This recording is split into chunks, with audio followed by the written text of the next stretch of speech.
I'm still in trouble. Oh, perfect. It's like it's not. I'm ready.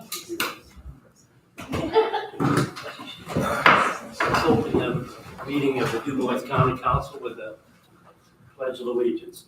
I pledge allegiance to the flag of the United States of America and to the republic for which it stands, one nation, under God, indivisible, with liberty and justice for all. Let's start out looking at the minutes of August 28th. They were sent to us. Is there any additions or corrections on the minutes? Seeing none, I'll entertain a motion to approve the minutes. I'll make the motion to approve the minutes. I will second that. Okay, Ryan has made a motion and Meredith has seconded, so all in favor say aye. Aye. Anyone opposed? Okay, first on the agenda tonight, we have the help grant, and we'll ask Jenny, to maybe come up and read Region 15. Good afternoon, Jenny Wise, Indiana 15 Regional Planning Commission. The DuBois County Commissioners have been participating in a program through the Indiana Office of Community and Rural Affairs for the better part of a year called the Hoosiers Enduring Legacy Program. And through this program, they've received, once we submit an application, $1 million grant. And that grant will be split between owner-occupied rehabilitation, that will be receiving $700,000 to do some remediation to homes in the county, and then TriCap Head Start will be receiving $300,000 for improvements to their program. And Joyce Leckwith, TriCap, is here with us this evening as well, and she's going to tell you a little bit about how that program can benefit from this grant. And just to let you know, these are required public hearings. Counties have already received the funding, but we do have to go through the process of doing these public hearings. So I'll let Joyce. Janet, can I intervene? We'll have to open Yeah, the first public we'll hearing open the hearing. for TriCap, for the childcare first. Perfect. Hi, is this the council meeting? So, Yes. so anyway, so we are opening the meeting, and public will be able to comment afterwards. So Joyce, Hello, I'm we'll Joyce. start with the TriCap childcare, right? Yes, now. So I'm Joyce Fleck with TriCap. Thank you for having us here today. And Jenny's doing a really good job pulling this together. And I appreciate the county approaching us actually for this grant. It doesn't only work that way, so we're really happy. Molly Wickner is our Head Start director. She was here this morning, but couldn't be here for this public meeting this afternoon. So I'm only here speaking on the $300,000 piece of the HELP grant and some of the things that we would like to use that for. And we have letters of support already coming in for that too. That's part of the process. But the biggest chunk of it by far is the sensory room. Does anyone know what I'm talking about when I say sensory room for preschoolers? That's head nodding, okay. So I don't have to explain exactly what that is, but we have a lot of children, and for lack of a way to communicate, they're preschoolers, 3, 4, and 5 years old, so that the behavior comes out in an outburst sort of way.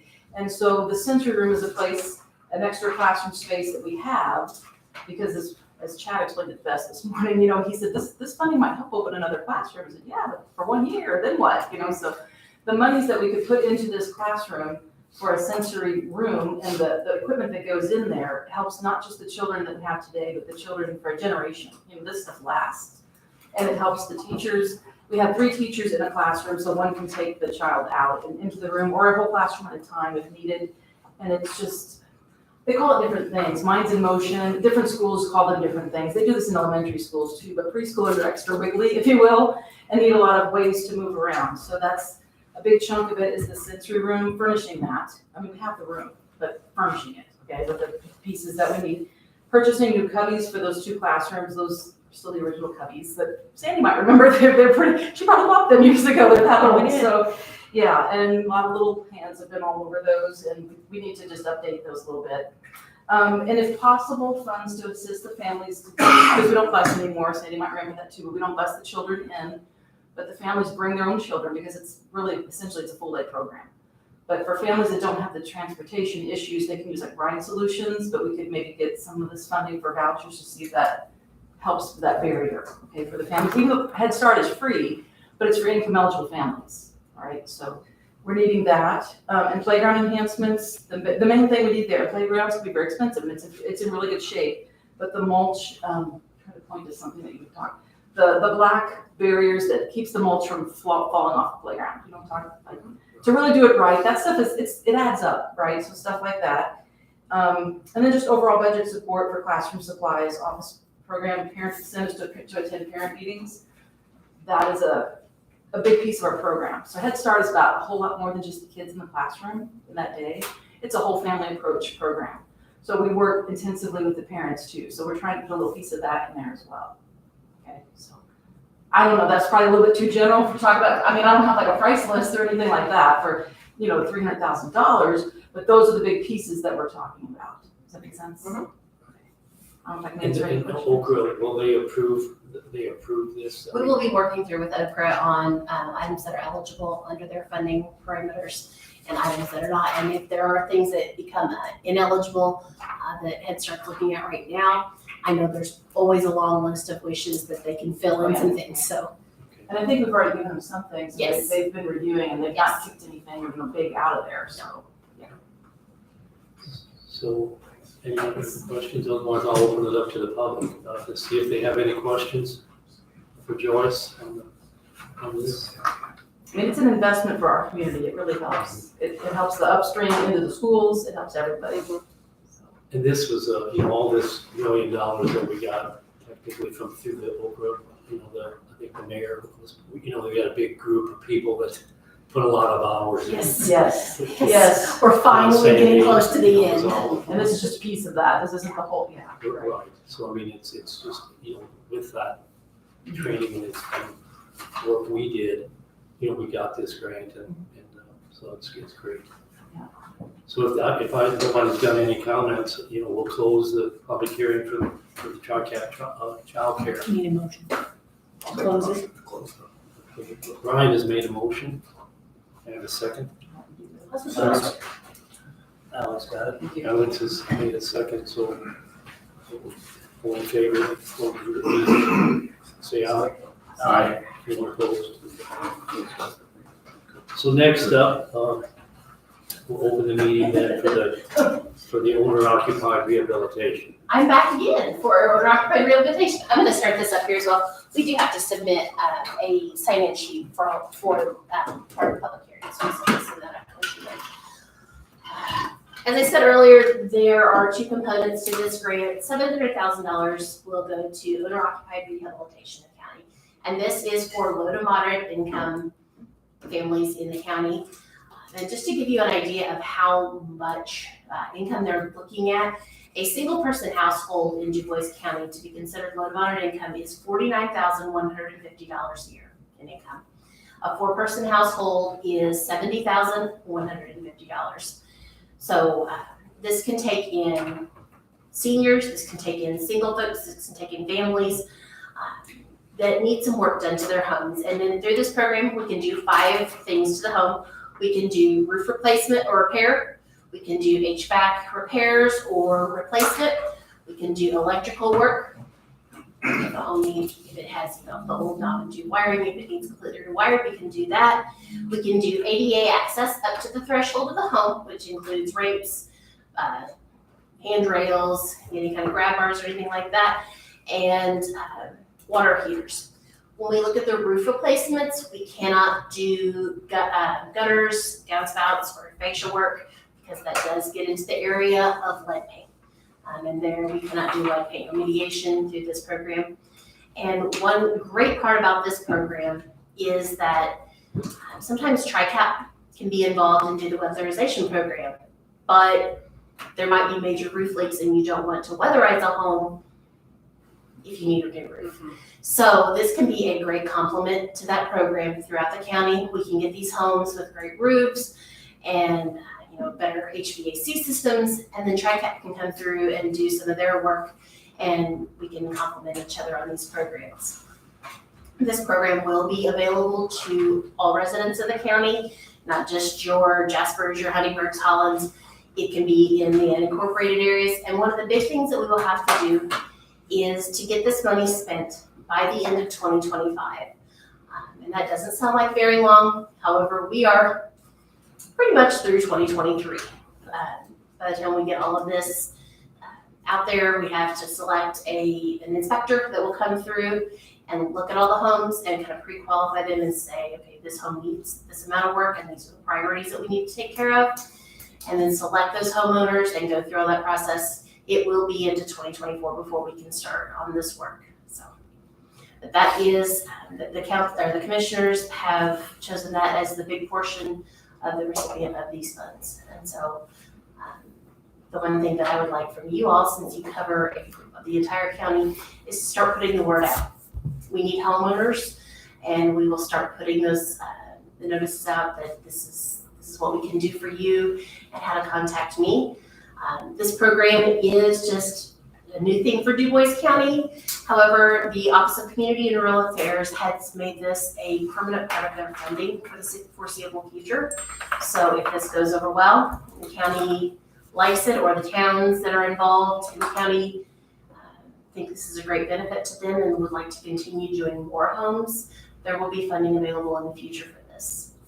So, and I will be the point of contact going forward with this. I am taking on a new role with housing with Indiana 15, and though I am not a county resident, my kids do go to school here in Du Bois County, and I do, those are my kids' friends' families, and hope to help in some families in our county.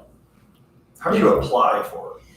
Applications will go out once we actually get the funding officially from OCRA. We'll put the notice out that they can contact me for funding. We'll go through all the paperwork that they need to receive. If you're self-employed, we'll have to have 2 years of tax returns. We'll go on your net income off of those. We'll look at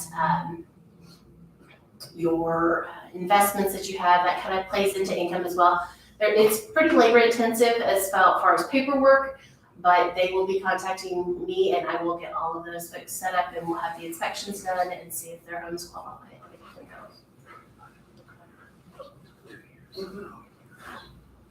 Any more questions? Otherwise, I'll open it again up to the.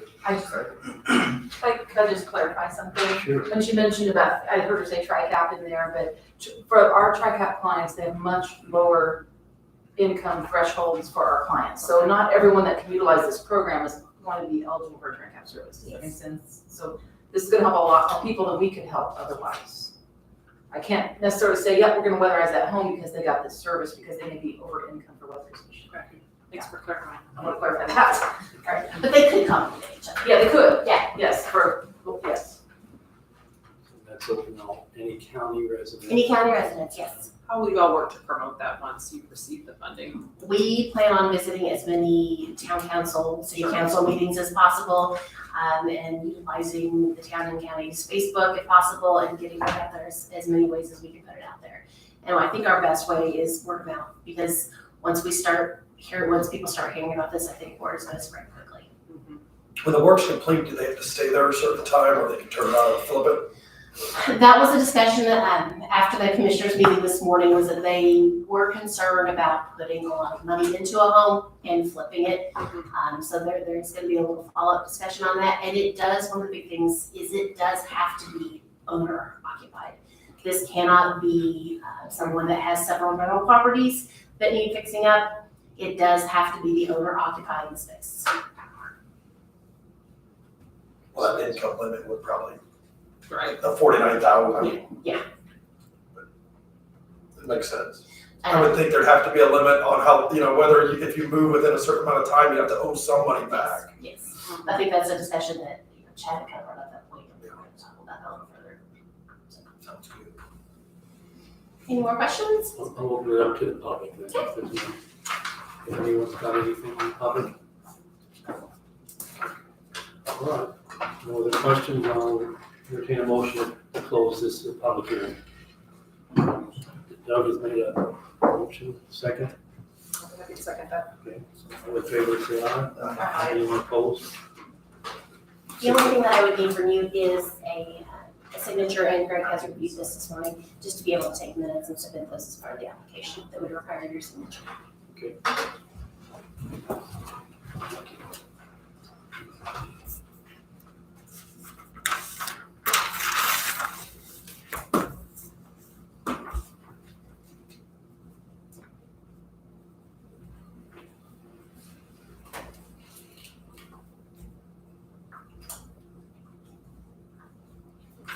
Thank you all very much. We look forward to working with you, Boys County. Thank you. Thank you.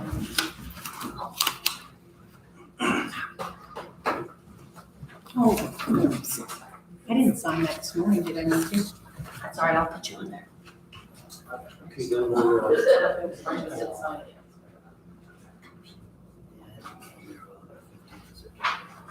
then we'll resume the regular meeting with the Dubois County Council. Mike, are you ready? I am. I think you're, maybe if you could introduce yourself. Yes, Michael Fritsch, Deputy Prosecutor. I head up the Child Support Division. I was here during the budget. I only have, first of all, thank you for your consideration. I only have one reconsideration for the budget that I would ask of you. The 129 fund, that we have the 40 incentive fund that we had talked about. You all had, our budget had requested rent to be taken from the general fund.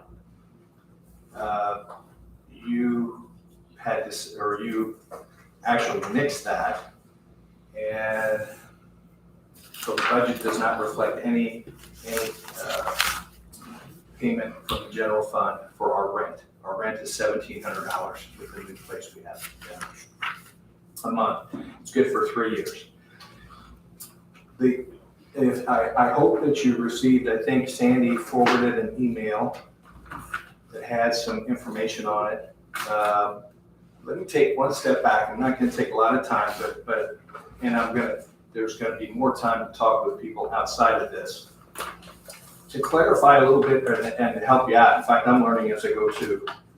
The federal government, so this 40 incentive fund, the federal government gives us, because of the numbers we have, because of what our staff does, we're in the green, it's an effort to do that.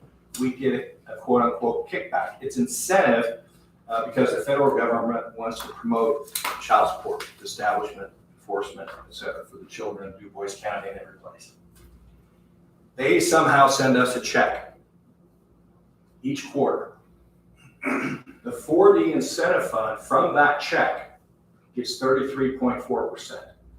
The clerk's office here in Dubois County gets 22.2% of that. They've got approximately 159,000 sitting in that account.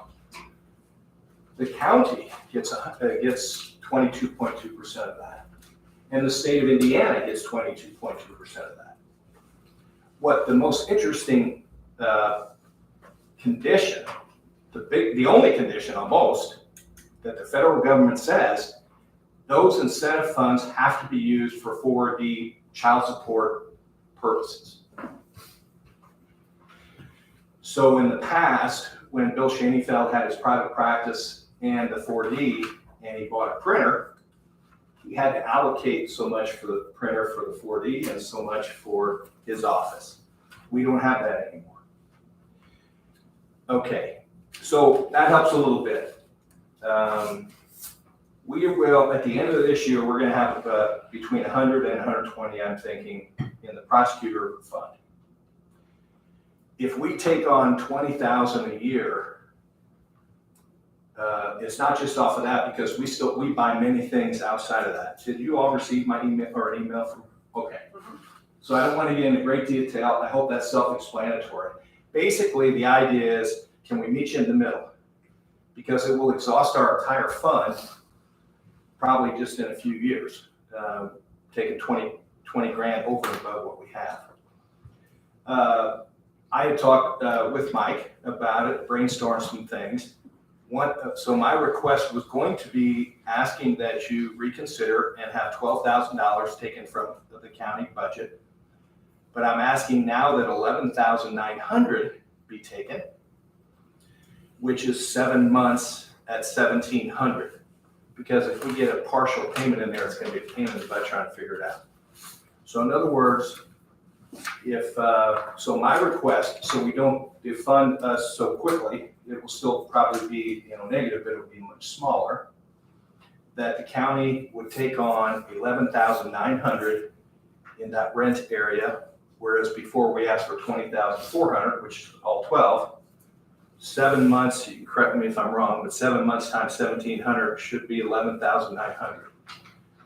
And then we would take care of the remaining 5 months out of our fund.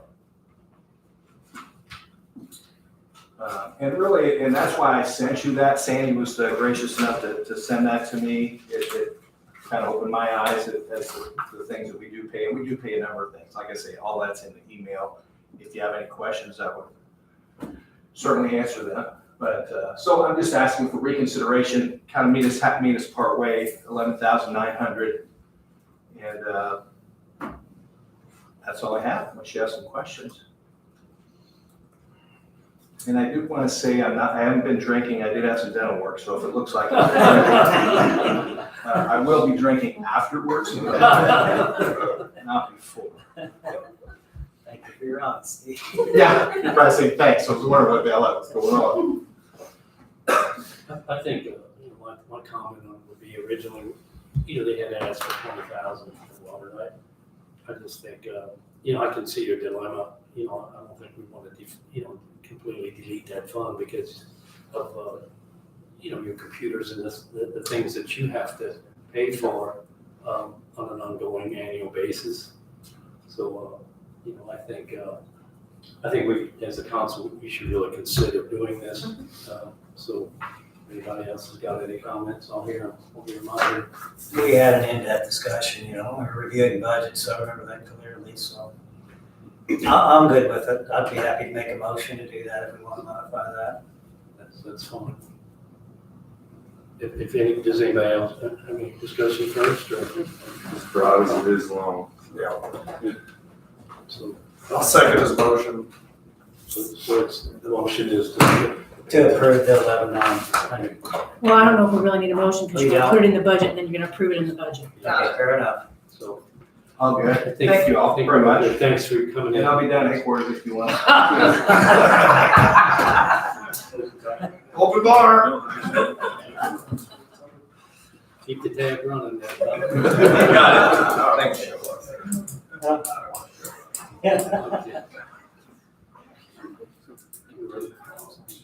We're a little ahead, but Brett, you wanna maybe?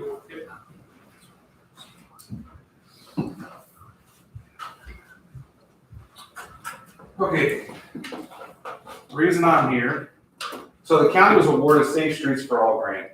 It's a federal grant that creates a plan to address any kind of problem intersections we have. Kind of collaborate it, put it all in one book. Then, once that plan is complete, we do an plan. And I actually put those projects that they find in the plan, they put them forward, makes funds. So, we were awarded $84,000 through the federal grant. We have to match it with another 20%. When I originally did my estimate and got the money, the prices have went up like everything else, even consulting work. So our consultant is now asking for an additional 5 before the contract, he's during the contract. And his justification is valid. It's like everything else, prices are going up. So what I'm doing for you guys is I'm asking for additional appropriation out of something for $30,000 for our match to that grant. Is what I'm asking for. And that's 20% plus 5,000? Correct. It's 84,000, which is like is that 16,800? 16,800 Yeah. plus 5, so you're taking 31. Yes, it's 21 plus, you don't know what's going on. There's actually things going on, So that's what I'm asking for. That's what I'm up against. Should have came to you a little sooner, but I was kind of waiting for this contract and see what the prices were. The consultant kept saying it's probably going to be higher. When I originally did the application, they were nice enough to say, hey, this budgetary wise, it's going to be roughly $105,000. But after all this went through, I said, well, really we need to add a little more money for the, mainly it's just for the, it's stakeholder meetings, the actual public meetings. Those cost a bit of money. So that's really mainly where the price went up at. I guess maybe everybody else knows, but I don't know. Can you explain this a little bit? What is this grant for? I mean, what are we gonna do? So what we'll do is any problem intersections, I'm gonna use Schnellville Road and Santee, for instance, and that one may be too far, but Schnellville Road, Santee, if you guys are familiar with that area, it's a steep hill, Santee crosses Schnellville. It's a really blind hill. The county, back when my dad was a county engineer, they looked at doing that. Well, there's a high pressure gas main running through that hill. If we would want to lower that hill, we would have to relocate the gas line because they were there. I get it, no problem. That's over like $750,000 back 20 years ago to move that line. That's stuff that we can't afford. But with this implementation grant, they would fund some of that. They could take some of that on. They could, that could be part of that project. That's the reason we're trying to make these roads safer. Again, that might be an extreme case, but that is a case. Also, the lighted signs that we have there, those have been, knock on wood, extremely successful, but they cost a lot of money. If there's another intersection that we could do that with, then this grant, with the implementation grant, we could do that. But we've got to have the action plan first, notifying that these intersections could do work, this is problems that we can fix, and then we can go from there. So this is collaborating it all together into a book, and then we can pick and choose what plans we think are the best ones for us to do. And then they would be sent And we would go try to go to the federal government again and get a plan for it, get money for that. Okay, well, thanks for explaining that. It's a very rough version, but it's simple, if that makes sense. So it seems like, if we would fund it, probably be on lit, edit. We would have to fund it, so, where else we would get it, it's kind of. It hasn't been advertised or anything either, so it's more or less consensus for you guys. Right. So, comments, discussion on this? So we're not asking for just the increase. This is nothing that we've discussed before, right? No, it's stuff, I should have brought it to you sooner, I really have, but Okay. I've been keeping in my back pocket because I didn't know what the contract was gonna be, and they kept saying more. So I wanted to know what that more was because the federal government gave me that 84,000, based on my bid, and they are not going up. They pretty well told me, sorry, but that's all we can give you, if that makes sense. So, and if they told me that it was gonna be $200,000 to do this, then I'm just gonna say, well, thanks for the money, but I can't, because I don't expect you guys to pay another 100%. So that's kind of where I was sitting. Didn't know where it was going, but then they gave me the contract, went through. It's only $5,000 increase. It's really not that bad in the grand scheme of things. We can absorb it, I think. That's your guys' call, not mine. But Anyone else? Just at 5,000 to get 84 additional what we were already doing. I'll be afraid if we return that money, does that move us down? I feel like if we're here, I think we would have to go with it, is my thought on that. Increase. like I said, I didn't come to you even asking the original 20% match because I knew that they were going to increase the price. That's why I should have came sooner. I know I should have, and that's on me. It is completely on me, but I didn't know what to tell you guys. I didn't want to come here and say I only need $20,000 and then come back 2 months later and say, well, I need an extra 10 now. So. All right, well, let's just have see if we get a consensus of getting this $30,000 for. And if we do more research, then we can always. Yeah, we still have to vote. I'm happy to sit down. Consensus I'm happy to take a phone call from anybody. I can go over it. I can give you the NOFOs and no funding opportunities, that type That's of kind thing. of what I was thinking. I'm fine with going ahead and advertising this. We can discuss. I'm happy to take any questions from you guys. That's not a problem. I know it's pretty affirming. And that gives you another month. Like you said, give me a call. I'm around. So all in favor of advertising for that 30,000? Looks like we got consensus, so that sounds good. And I'll get From the lit fund, Water fund. from the lit, Yes, from Edit the fund? edit fund. If there's any left. Deep. So I appreciate that. Like I said, I apologize for not coming sooner, but I didn't know where to go. I didn't know what it was going to be. Well, thanks for explaining that to us. All right, you guys. Thank you. So we're running quite a bit ahead of schedule, so why don't we go over the additional appropriations, huh? Yeah, that's good.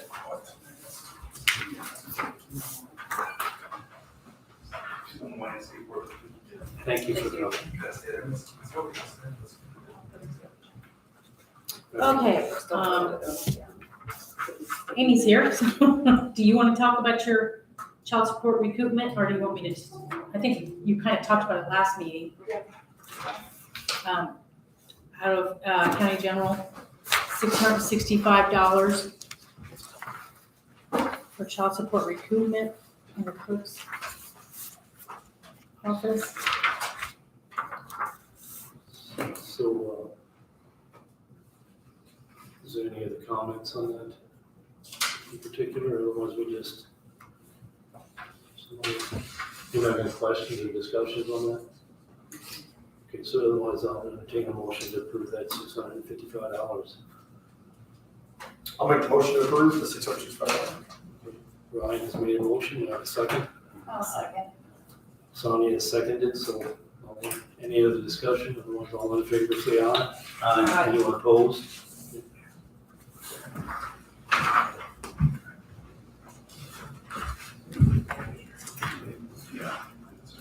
Brent's still here. Community crossings. We were awarded the community crossings grant, and together with the grant amount and the county's portion, we're gonna do an additional appropriation of $1,025,281.77. These are both ports together in the fund that you guys transferred to last meeting. That's for Kellerville Road and 11 North South, St. Andrew.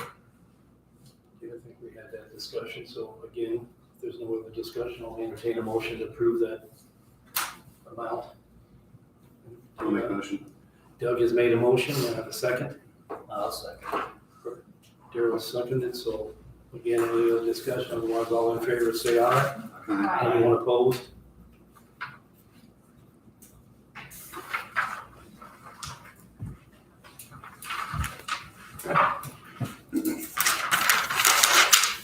Okay.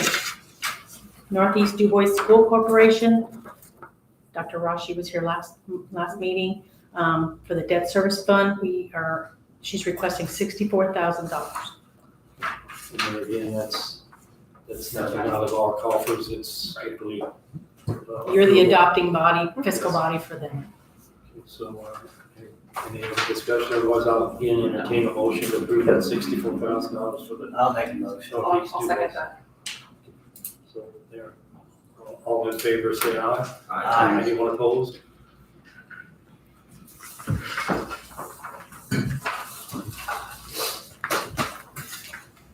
I do have one transfer as well.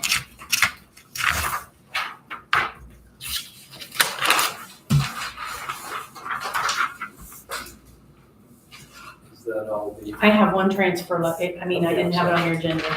Okay.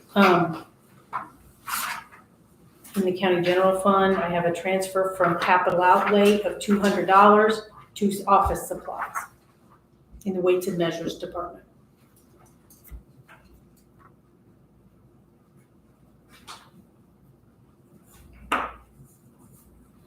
Did we discuss that prior? No, What is that? I mean, that's a small amount. Was that for, he was wanting to purchase something. I don't have no, I have to. I mean, I just didn't hear from it before.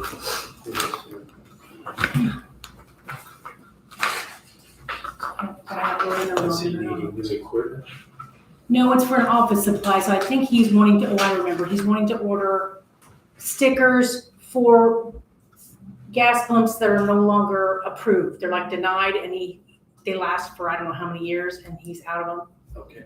So he has to put denied on, or they're no good, like a red sticker, Oh, that. $200, Okay. because it's in office supplies, so he wants the money.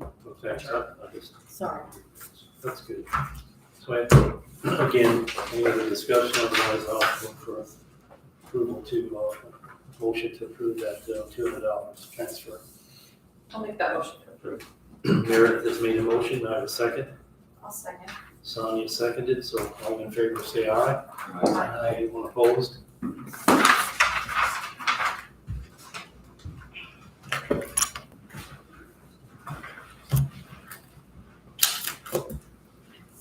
That's all I have for that.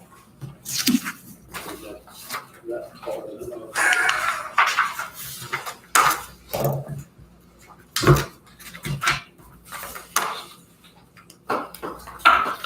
Adrian, we're running ahead of schedule. Are you ready to? I think we're ready for you. We haven't opened up any discussion on that, so you're on the agenda, so.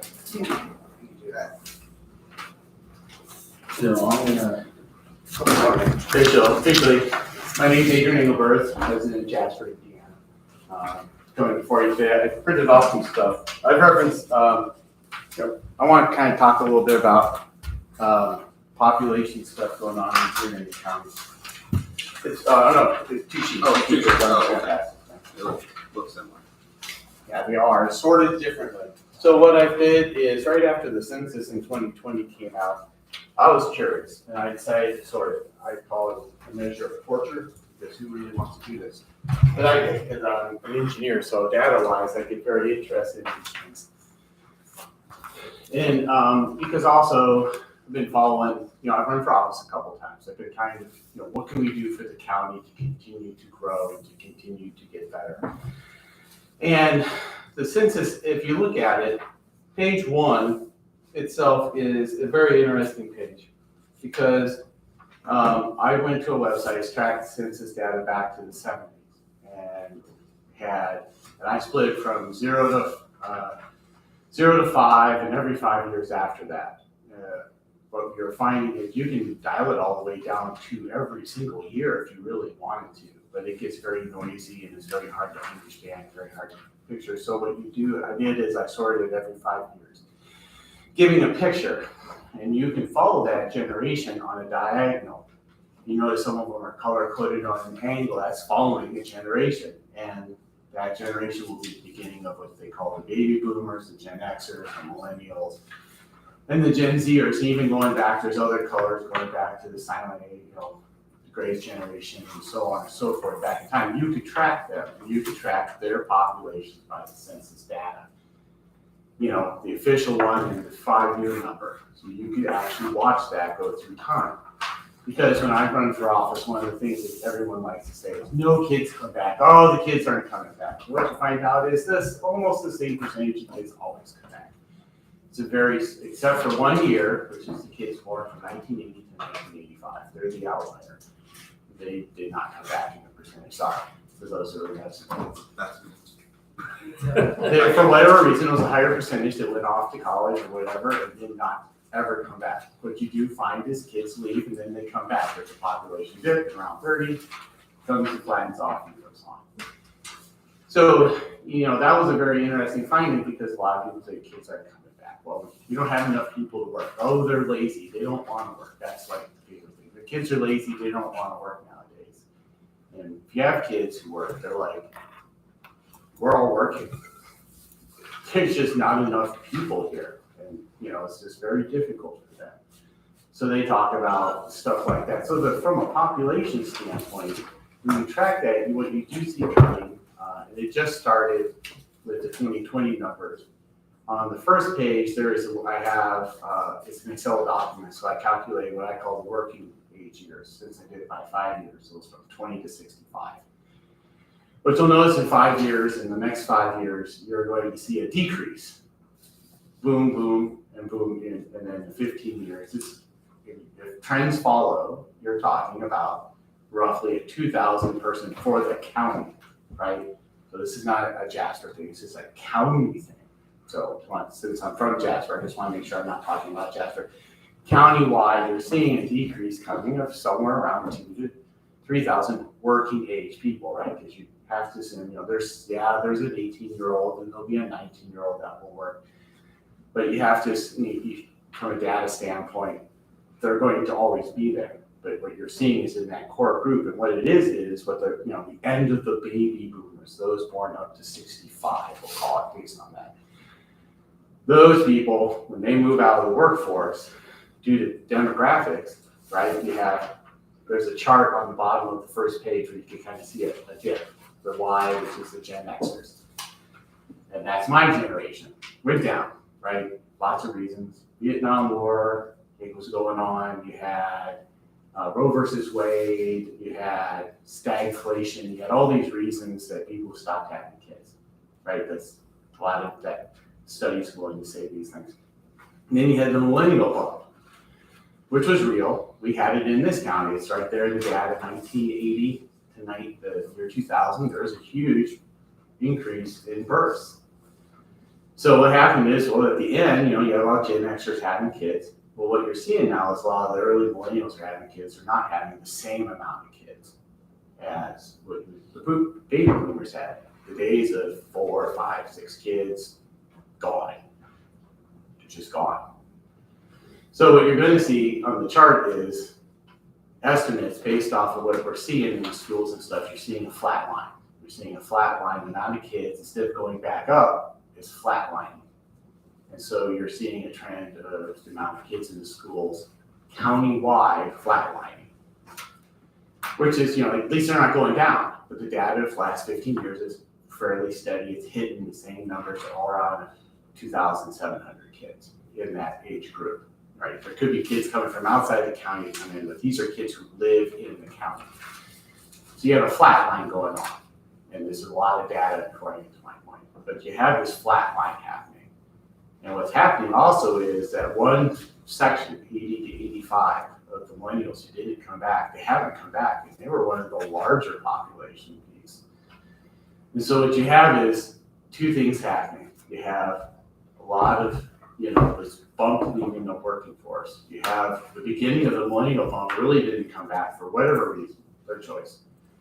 And the kids now graduating, my kids, I have kids in college, one ready to go to college, another one just starting high school. Their population coming out would be hitting the workforce will not be as high as the population leaving the workforce. That is what's going to account for the dip. So the first thing you have to ask yourself, is that okay? Is that something to freak out about, right? You can say, that is really bad. Well, if you look at the Indiana numbers, the population for kids in Indiana, it's not on that chart. Yet there's a lot of pages that didn't swarming with data. Indiana's having the same problem, except for unless you live in the donut counties around Indianapolis. Everyone's having this problem. Not a lot of kids.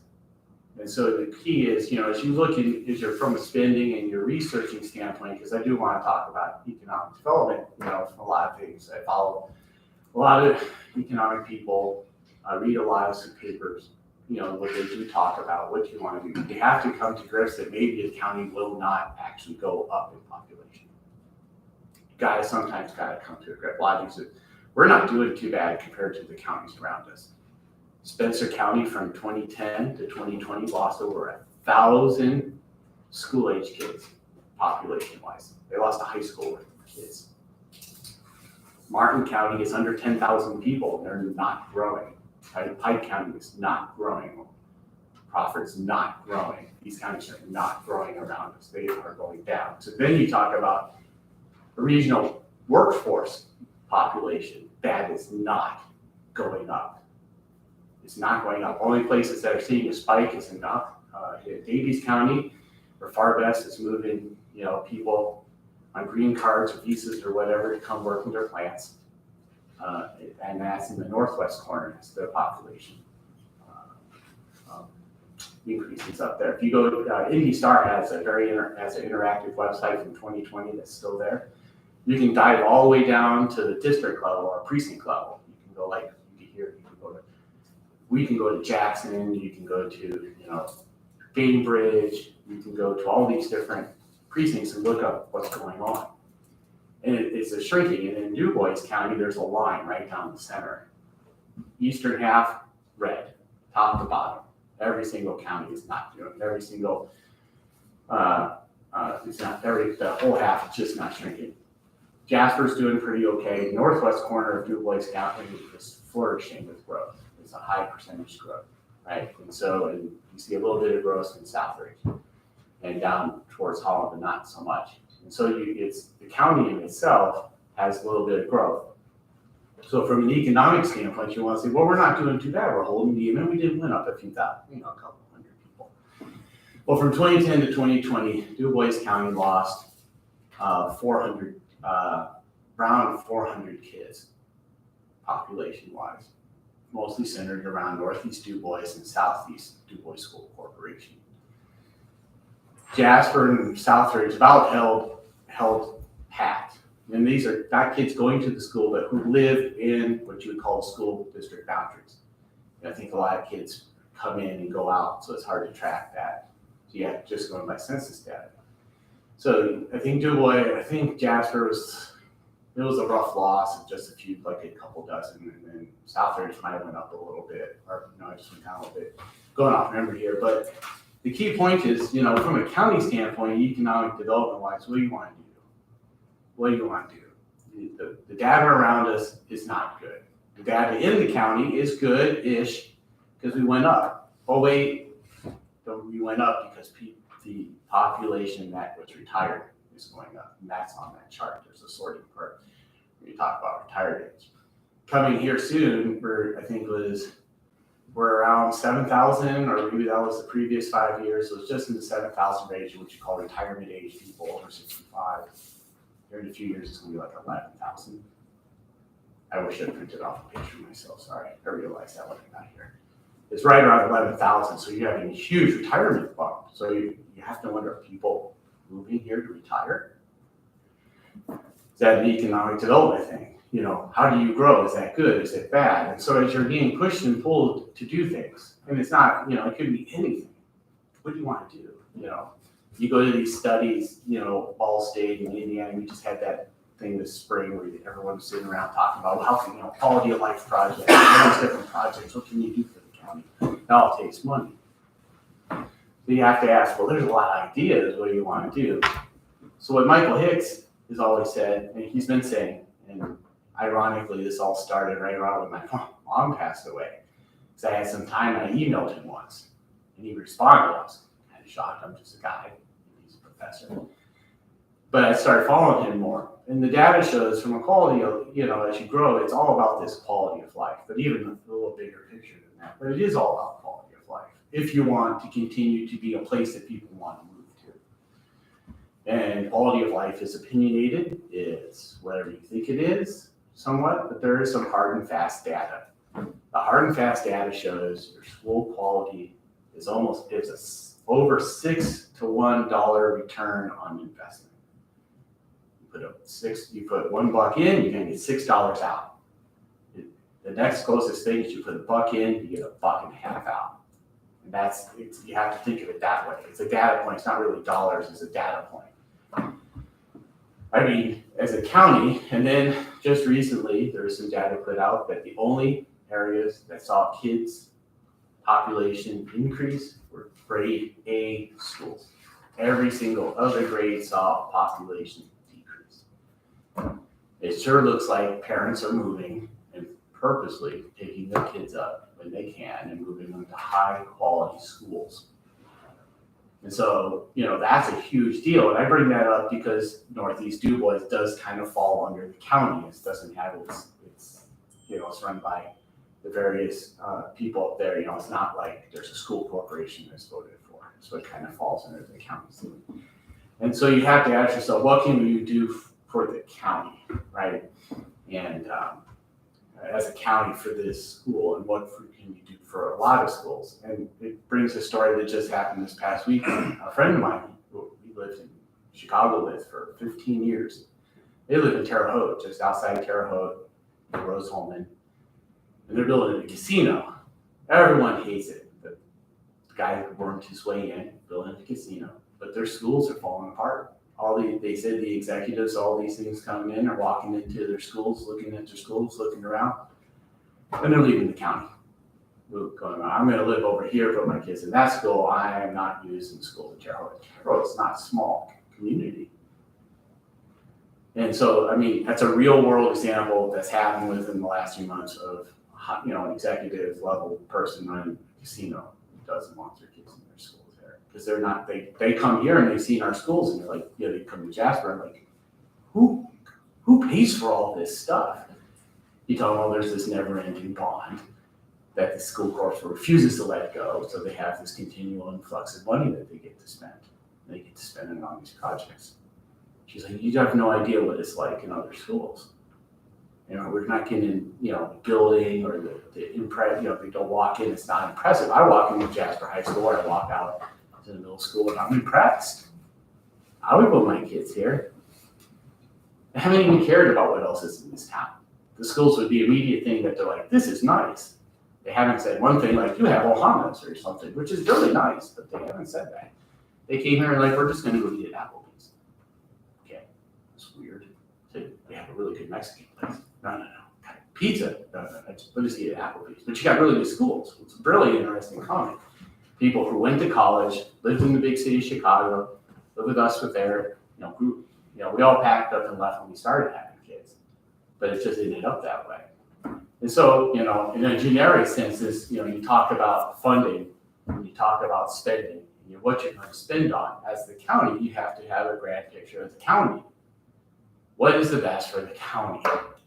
Because I've said this to many people over years, we are 40-some thousand people. We are a suburb to Indianapolis as a county. The moment we start acting as individual entities and not a county is the greatest way that we're going to die off.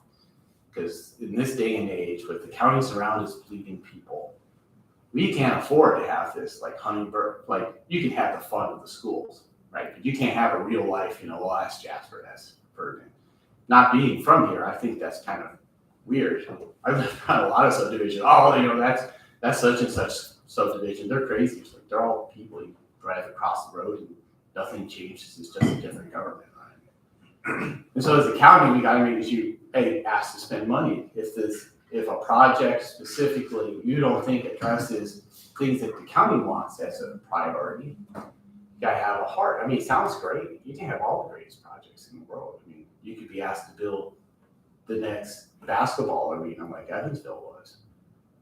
Why would you do that? Does that make sense?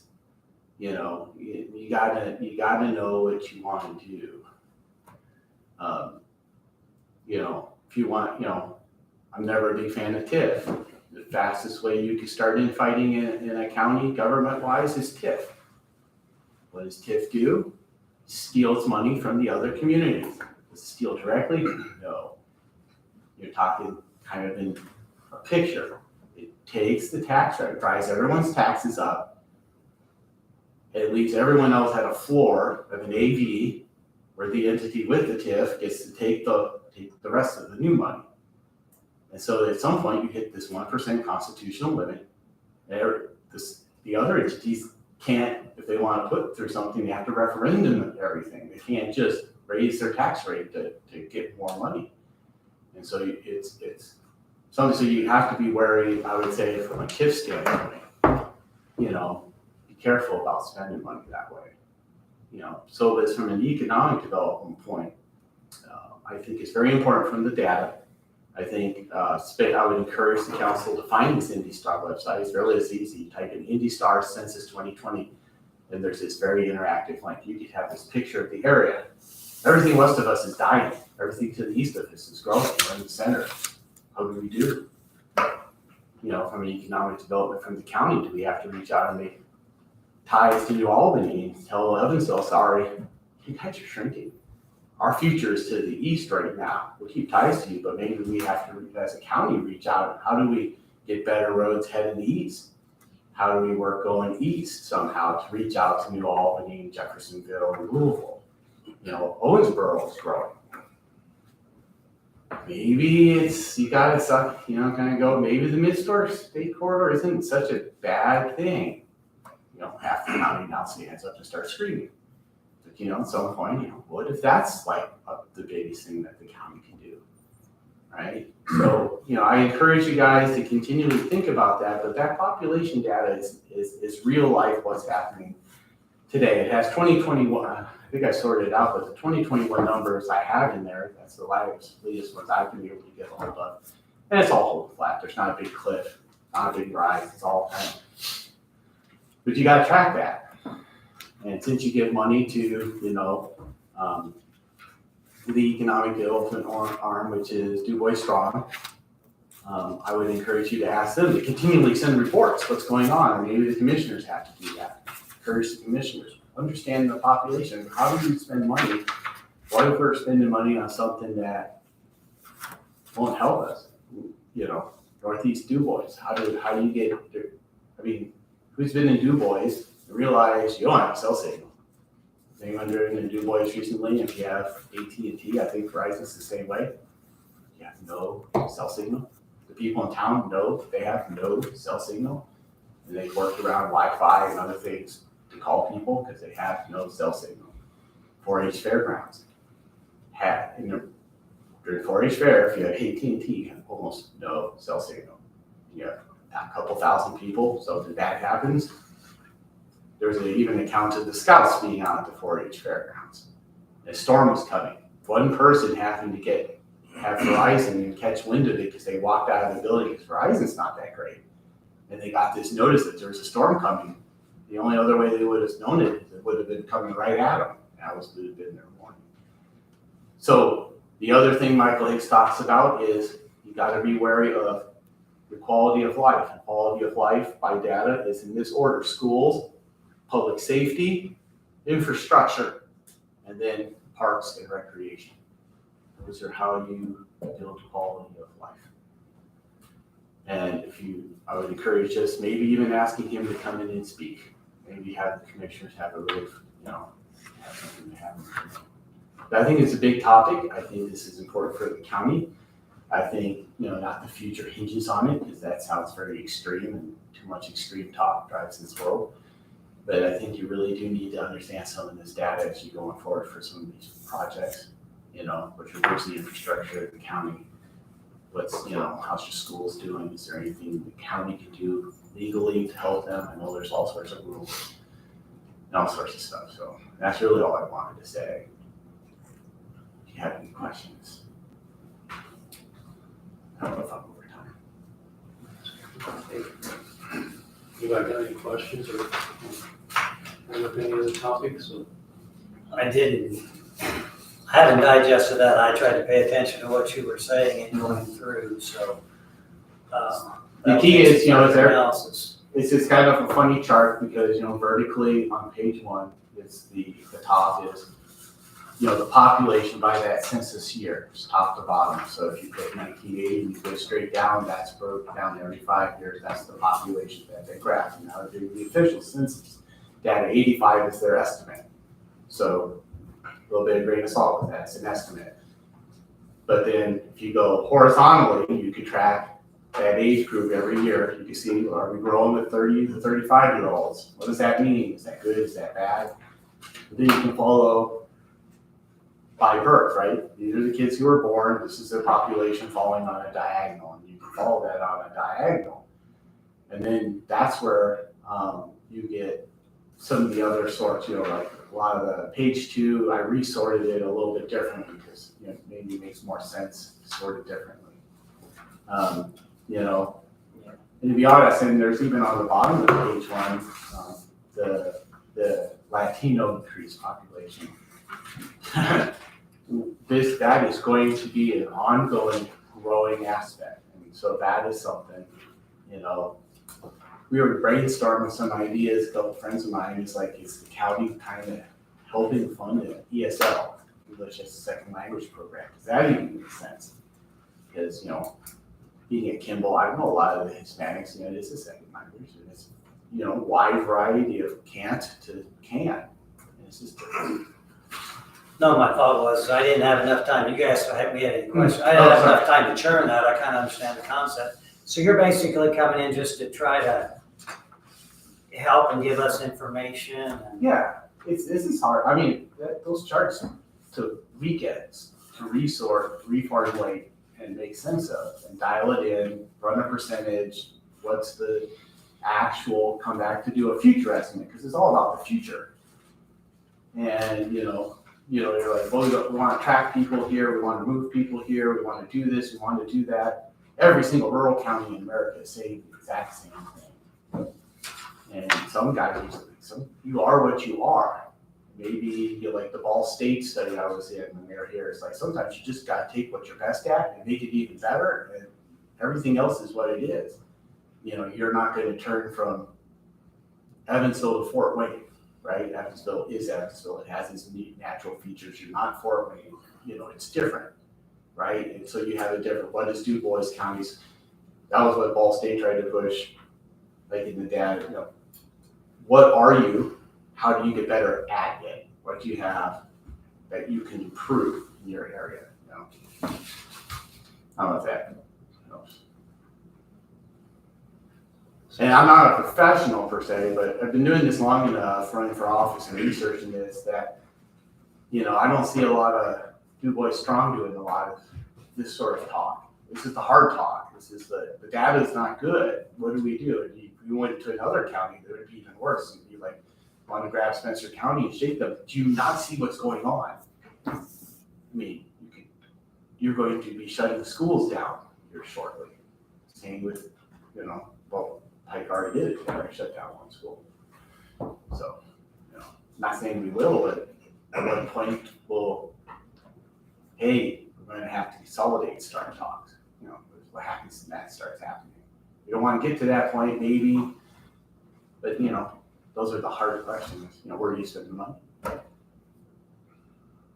So your 5 things: schools, public safety. Yeah, I can. I'm pulling this from. There's 3 things. The 4th thing is what the data from Ball States showed that by far and large, schools are the number 1 thing if you're as a quality of life. That's the number 1 thing. Then safety. Gotta be safe, right? And that's both ways, right? It's not just have more police officers.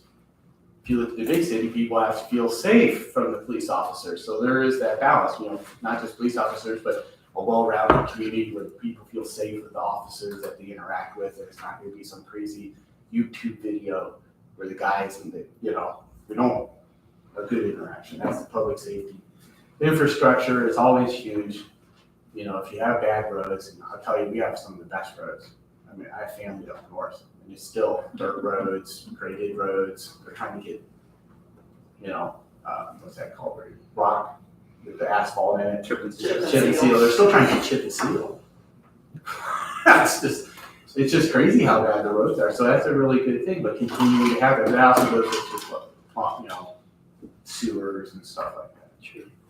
And then, but I mean, there's a whole nother side where you have to look at besides quality of life, you have to look into, and I'm just remembering this was something they said, it's like, watch your housing. Do you have too many restrictions on your housing? Do you have too many rules? Like San Francisco, right? San Francisco's boxed them into where now they can't build nothing because they have so many rules. There are too many rules. Is it too hard to build? Is it too difficult to expand? And that's something to watch too. That's outside of quality of life. That's more of a fundamental aspect of government. If not, I have kids to get to. Yeah, I appreciate you coming in. No problem. So if you have any questions, just Mike, you can reach out to me. I can get back to you. This is everybody. I'll try to send you the data and you can distribute it. Yes, sure. Okay. Yeah, thanks for taking the time. Thank you. Appreciate it.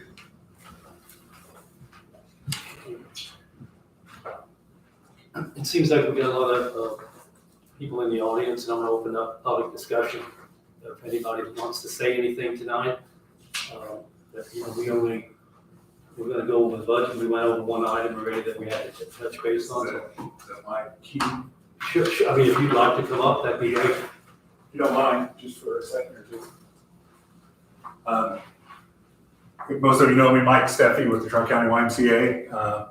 You guys have all heard the mayor and I's song and dance about the regional wellness. I know the mayor presented that and I was not able to be there, so just wanted to come in and kind of re-advocate our position, and not only on my behalf, but on behalf of all the grandparents who are out there taking care of their kids, the seniors who come to the Y every day trying to get healthy, trying to find a sense of belonging due to the loss of a loved one, on behalf of all the Rock-Steady boxers who come every day fighting Parkinson's, on behalf of the kids who come to our school-age childcare programs, or the kids who come after school just looking for a place to kind of come and hang out. A lot of what Adrian said, this regional wellness center is going to be a great point for attracting people back in. Du Bois County Quality of Life study from 2019 talks about the Indoor Recreation and Wellness Center. Mayor and I have been doing meetings with community leaders We probably heard 5 times in the last 2 weeks about individuals who had kids 25, 30 years old. You know, what brings it back to the area, and it's amenities like this. You know, how do we keep those people coming back, moving in? One of our largest growth areas at the Y in Ferdinand is the Hispanic population. They love coming into a non-threatening environment where, you know, they can just be one of the groups that's in there. So, like I said, didn't want to take much of your time. Sorry I wasn't able to be at the last one. I know you guys had a lot of discussions about it. Just give you an opportunity to ask me if you have any questions for us.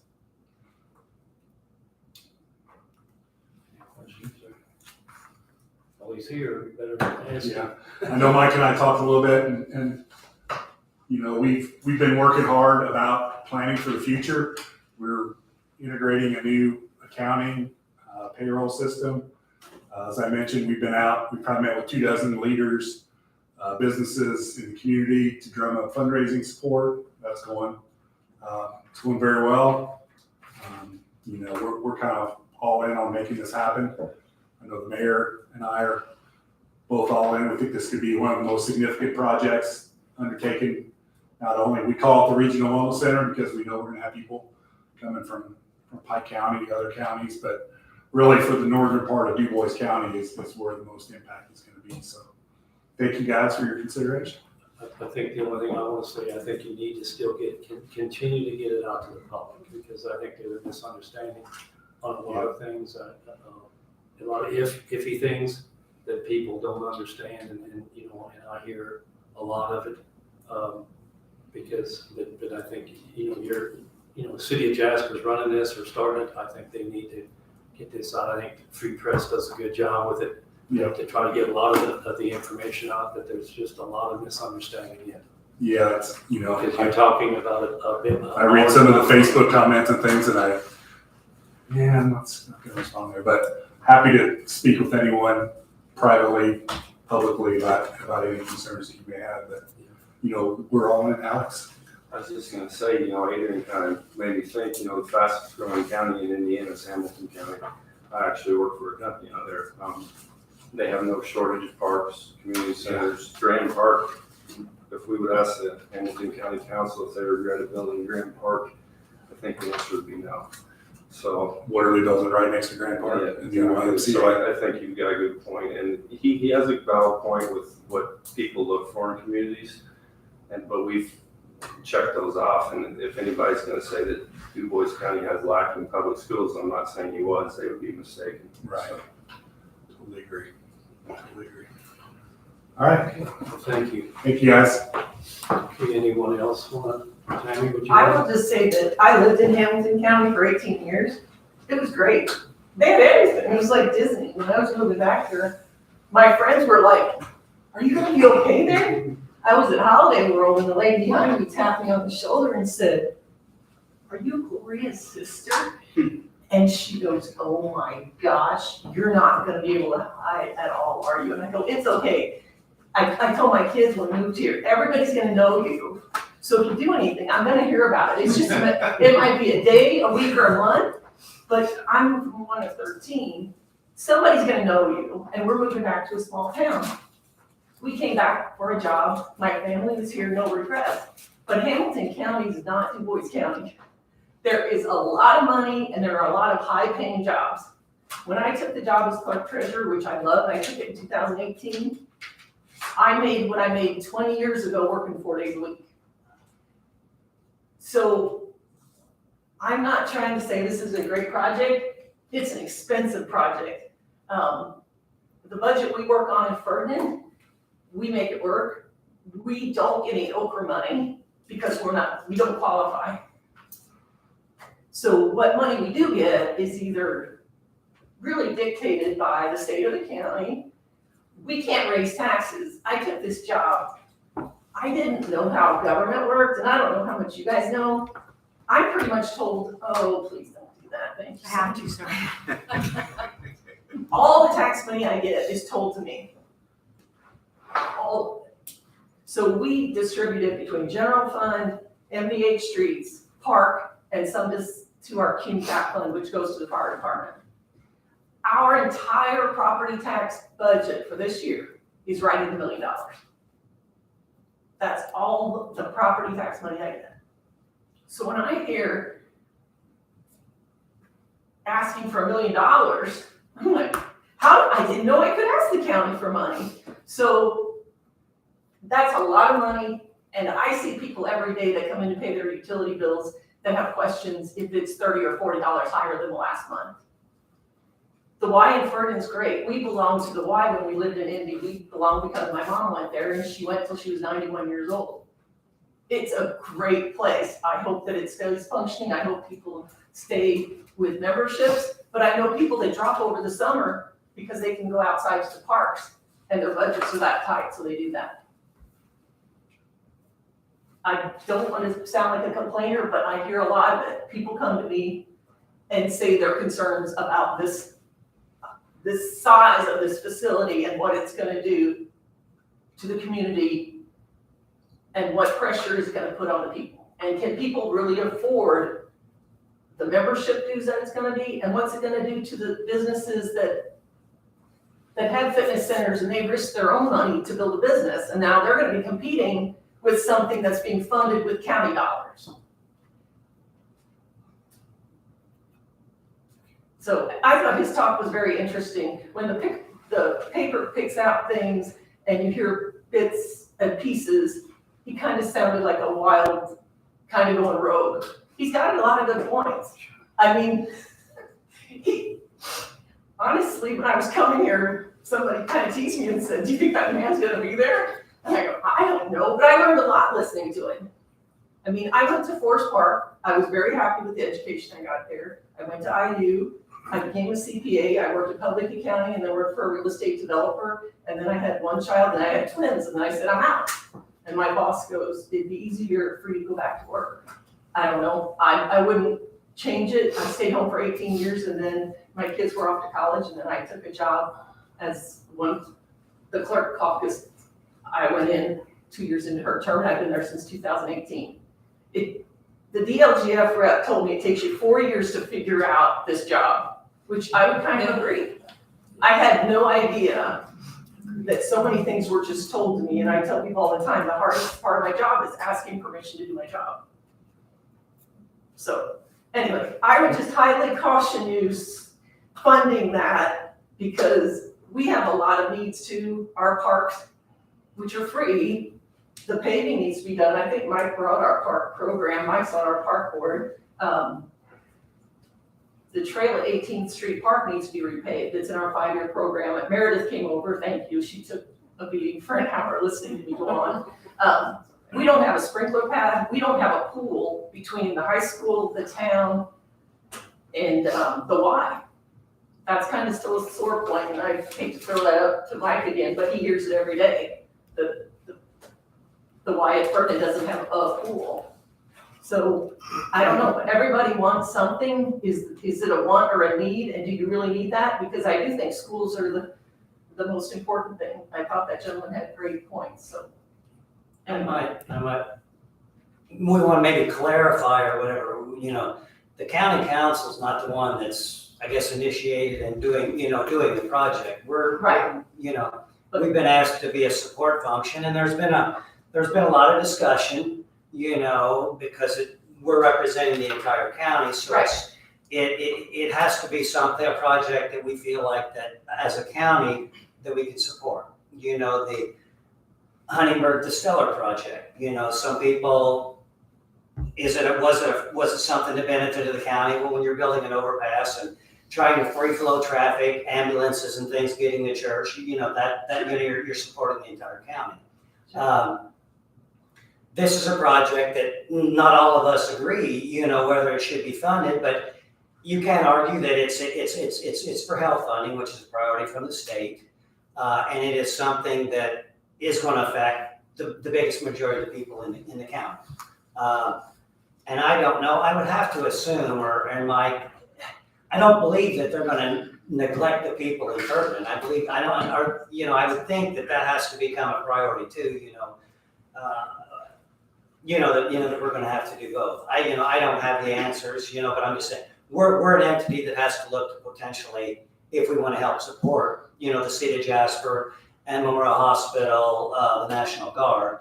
This is not our project, we're debating whether or not to support and how much to support or whatever. That would just be my thought of a point of clarification. And I guess I would just say if that door's opening for funding, that there are lots of needs in the Ferdinand area. There's one road that comes to mind that is not in the town inventory, that is owned by someone else, that is in need of repair. And the town does not have money in the budget for that road. But people assume because it's within the town, that it's a town. Do you know what road that is? What road is that? It's the road that leads up to the Y and to the library. It was never accepted into the town inventory because it didn't meet the standards after that 1 year period. We do hold a security bond, can't think of the word, performance bond on it for about half of what it's probably gonna cost to fix. So I'm just saying if the county has the ability and the funds, that would be something in my mind that is a need, that's gonna require some attention in the pretty near future. So I know I've spoken to 4 of you in the past couple weeks, and thanks for taking my Question call. for you. Yes. So when you lived in Hamilton County, do you think any of those amenities, parks, recreation facilities had any impact on high-paying jobs that moved there, which a lot of them have done in the last 20 years? I'm just asking. I don't know which came first. It's such a different world there. My kids, we had a nice house when we lived there. We lived in a neighborhood with pretty big houses. We moved back here and we moved to Ferdinand. We went back to visit like 2 years later. My kids go, oh, the houses are so big. It's just a different world. It is. But would I change coming back here? No, because that's not, I don't know how to say it. That's not what makes value in your life. We came back for family, wouldn't change that. I think some of the things that we've looked at in this regional wellness centers, we did go down the economic development, the Grand Park, the competition type thing. And I think we backed away from that because we wanted it to be used, one, by the residents, and two, we're not gonna draw like Indianapolis, we're not even gonna draw like Evansville to a, high school AAU basketball tournament. That's not gonna be a main driver of it. So it is a little bit different in Hamilton County, especially when you talk about Grand Park and what this center could accomplish for the residents of the county. I think we kind of went down that rabbit hole and we quickly backed off of it. So, but I think, Tammy mentioned the county funding the project. I look at more as supporting the project. As we're going out after grants and talking to business leaders, everybody that we talk to, the more people that we can get on board and building momentum is a key in talking to the next person applying for the next grant. This and that, our membership rates, we signed a guy up this past week, he's paying $3 a month. So we're a nonprofit, we're here to help the community. And as I mentioned, all those groups of people, it's not gonna help me drive a nicer car or build a bigger house, but it is gonna long term, 100 years down the road, be a big impact on the community. Before we move on, I'd like for you to introduce yourself at least because, it's, in your I'm position. Tammy Miller, I'm the clerk treasurer at Ferdinand. Okay, well, again, I started in 2018. thank you for your comments. I really appreciate that. So, and then I think someone else, Mayor. Yeah, do you mind? Yeah, you can come up. I don't know, cameraman on my. Mayor Gasper, and appreciate you letting me speak. I wasn't intending to come up at all, but I do want to reiterate what you heard earlier. The priorities. I think education is number one, public safety number two. We get into those things and there's no debate about that. That's what makes our communities what they are today. But when it comes to quality of life, and Mike showed you the quality of life plan that came out of Du Bois County of what to execute, and out of there came those kind of amenities that we're talking about. It was to address the health and wellness and the attraction of talent to the area. demographics, when you look at population as Adrian's referring to, I understand what he's saying. That's why the emphasis has been on attracting talent to this area so that we can continue to keep our businesses healthy and keep our economy strong. It's not about closing our eyes to it and withdrawing into a shell. We're trying to do things that, as a region, we need to be doing. We partner with the National Guard, which is a broad-based organization. We partner with the Tri-County YMCA. 3 counties is what their reach is right now. Memorial Hospital as a regional hospital. It's not about Jasper. It's about the region, and it's about reaching out and creating a healthier environment, a healthier population in this area. We don't have these kind of amenities, and we need them. Our population needs them. And Mike and his organization is the right organization to be running it. It's not the city of Jasper going to be running it. We are a major investor. It's something that we identified in our long-range plan. It's in the counties, and both that and the park plan. It just would reinforce, this is what we said we were going to invest in when we built those plans. And so from that standpoint, it is going to be broad-reaching. We are building this facility for all ages and all capabilities. It's going to be an inclusive facility with lots of programming. I don't know where we'll end up with the programming, but we're going to have a damn good start. And I feel really good about where we are right now with the YMCA and potentially the timing of this. What I see the county, and you're right, you haven't been pushing this, but the county's vote on this and support of this, no matter where you land on it, your support will mean so much, and the fact that it is more than just Jasper. Okay, we've got partners that says it is, but when the county's involved in it and the county's supporting it, it's going to reach out for it. It's going to mean a lot more for it. So just ask, consider that. And again, Michael Hicks, if we can't get Michael Hicks in here, we'll bring David Terrell. David does a great job. He supports Michael's studies. He can give us an overview of it. I'd be glad to schedule it with them.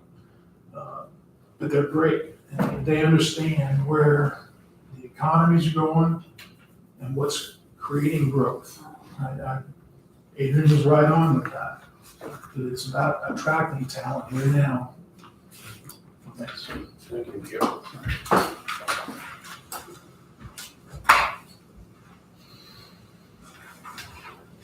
Any other comments from the public? Anyone else want to speak? Mark? No deal? All right. For it, so. Okay, well, let's, so I think the only budget item, I don't think we have anything else except that the. Well, I have a couple of additional appropriations for next month that I wanted to talk to you about. Okay. The Well, let's do that first. budget, and then we'll have to work on that. Yeah, then we'll- budget.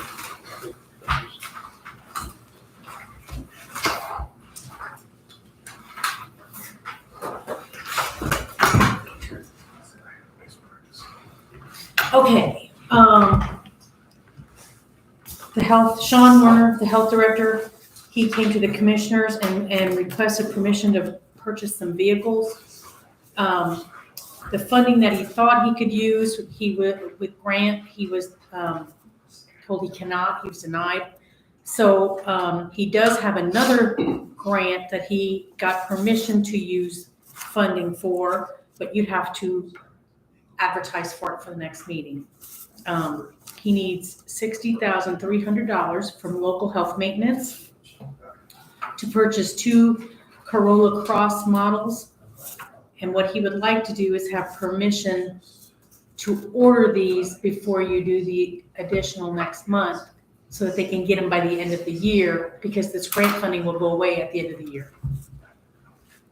So the commissioners approved. The commissioners approved purchasing from UR Toyota the 2 Corolla Cross L models at a cost of $25,500. It says around $25,500 because they couldn't give them an exact until you place the order. But if he, That's per each. per vehicle. Right. Okay, so we would just, we would just. have a Consensus to advertise and then give permission to order. Comments on that, I think. Is he replacing vehicles? Or No, he's because of adding the new to people? because of the new people with the Health First Indiana. Okay, so any discussion? Otherwise, let's have a show of hands who approve the advertise for those. Okay, so it's a total consensus.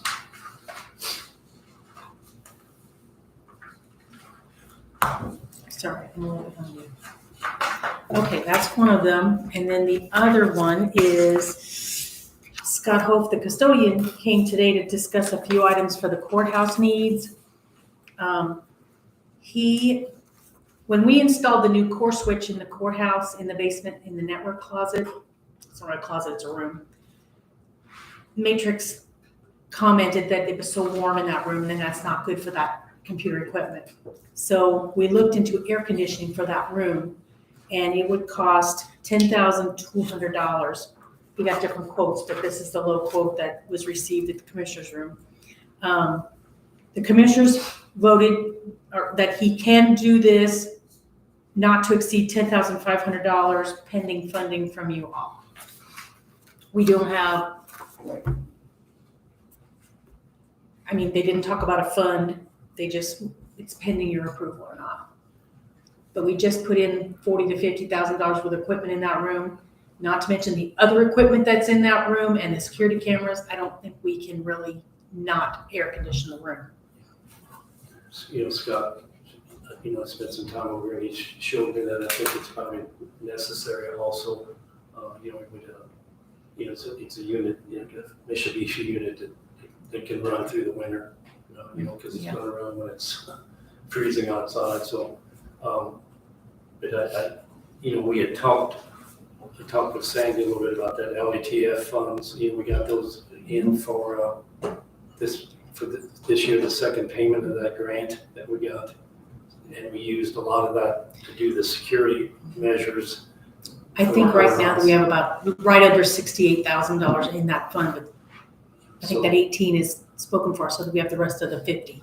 I kind of think, would like to use that because that's for that type of improvement, if we can, because it's a grant and we have to use any, at some point here. Could it go towards utilities of it, because that's gonna cost probably $300 a month. It'll be in our utilities for the I courthouse. don't think we want to stop doing that. I think, just to get the equipment there, I think would be the main thing. Yeah, they cost a lot to run. I think. Well, we already have one in our server room. You have an old building, different rooms for different things, but we already have one in the server room and it runs efficient. I think it runs pretty efficiently and keeps the room pretty cool. In the summer, it doesn't run as much because the regular air conditioning's on. It's the winter when you don't have the air on that it gets really warm in there. Yeah, we'd shut the heat off, technically, we'd shut the heat off, but that, it's a small room, but it generates so much heat with the servers. I don't mean to ask a dumb question, but that equipment, that can't belong in the other room with the server room. No, it's not the way the building is. Let me take you around I'd sometime. love to see that. Well, you saw it. It seems like it's our only Well, option. yeah. Right, Mike? There's other places. That's all we can do. It's where all the cabling and everything comes in to the basement. Just want to make sure there's no way to relocate. No. Understand. So let's have a show of hands. Any other questions, I guess, first? So let's have a show of hands. Who wants to spend it? Is it the? So you want me to use the LATCF? That's what I'd like to advertise that for. The other thing he asked about today was, security in the third floor courtroom.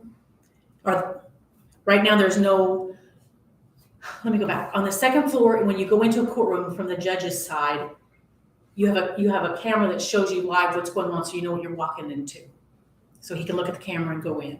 That's one of the proposals at $1,015. The second one is to add a dome camera inside the courtroom that's more for security, that the security office could also monitor what's going on in that courtroom, because we don't have one on the third floor right now. And we're starting to use the third floor courtroom more and more. So that's a $1,445. So the judge, that's the one, so they can see who's in the courtroom. The first one's for who, like you can see it as you're entering. The second one's inside this, so the security officer can also see what's going on. Yeah, We have that in the other two. Feeds down with security at the desk as you come in. Right.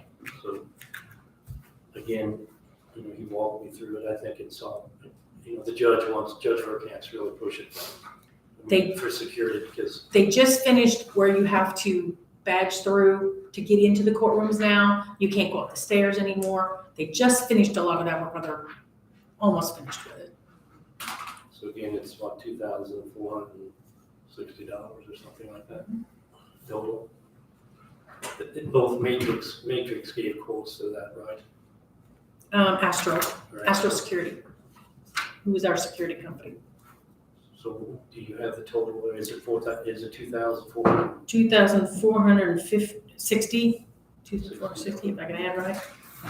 So what about that? I think it's the same thing, I think the same fund. So any discussion, otherwise, have a show of hands, who would approve that advertising? Okay. Okay, and then the only other thing they talked about the table did today was putting in dripless, or the automatic faucets when you wash your hands, but they tabled it, so. There was another, the basement has a problem with the drainage, and they're trying to see how to use that. There's a drain in the break room. Broke in the basement, I think. They don't know if it's broken, if the pipes are broken, what's going on. They're trying to get a camera in there to see what we have to do to fix it. So that could be using some of that funds as well, but we don't have any. Right. That's kind of why they tabled the faucets, because they want to see how much that's going to take. So is that all? That's all I have. So I guess we'll try to open up the discussion maybe on this Health and Wellness Center, to see what the, what the comments are here. If you want us, maybe just go through. You want to go down from everyone? Yeah, let's just see. Yeah, let's make me go first. Well, you want to start? No, I'm kidding, I'll go, I'm here. My thought is I don't want to get into where it's one part of the county against the other part of the county. I think we're all in this together. Right now you can look, okay, well, we're going to help the center part of the county, and we've helped Huntingburg, and we can't pull it apart, I guess. I think we'll all benefit from this, and I'm sure there'll be other projects down the road that will benefit the entire county. I know it's a priority in the state of Indiana right now, because Indiana kind of stinks as far as health and wellness. We're like ranked 40-something, 40-something in the country. I know it's a priority there. This kind of fits into that. My own perspective, I was no until I was yes. And we're a support function, and our choice, if we're going to participate, or my personal opinion is, if we're living within our means, utilizing county, economic development dollars, and we have to prioritize. I'm not in favor of raising taxes under, really any circumstances, but never say never. But so the way I look at it, if we choose to support as a council this project, we're not ready as a county. This became a priority for the council. It might, we had, there were some other projects in the budget that we took out. We decided that we could not support, for other things. So if we're supporting it and we're living within our means, as far as not raising taxes, and that's what we prioritize, I think it's a good benefit, and I don't want to get pulled apart.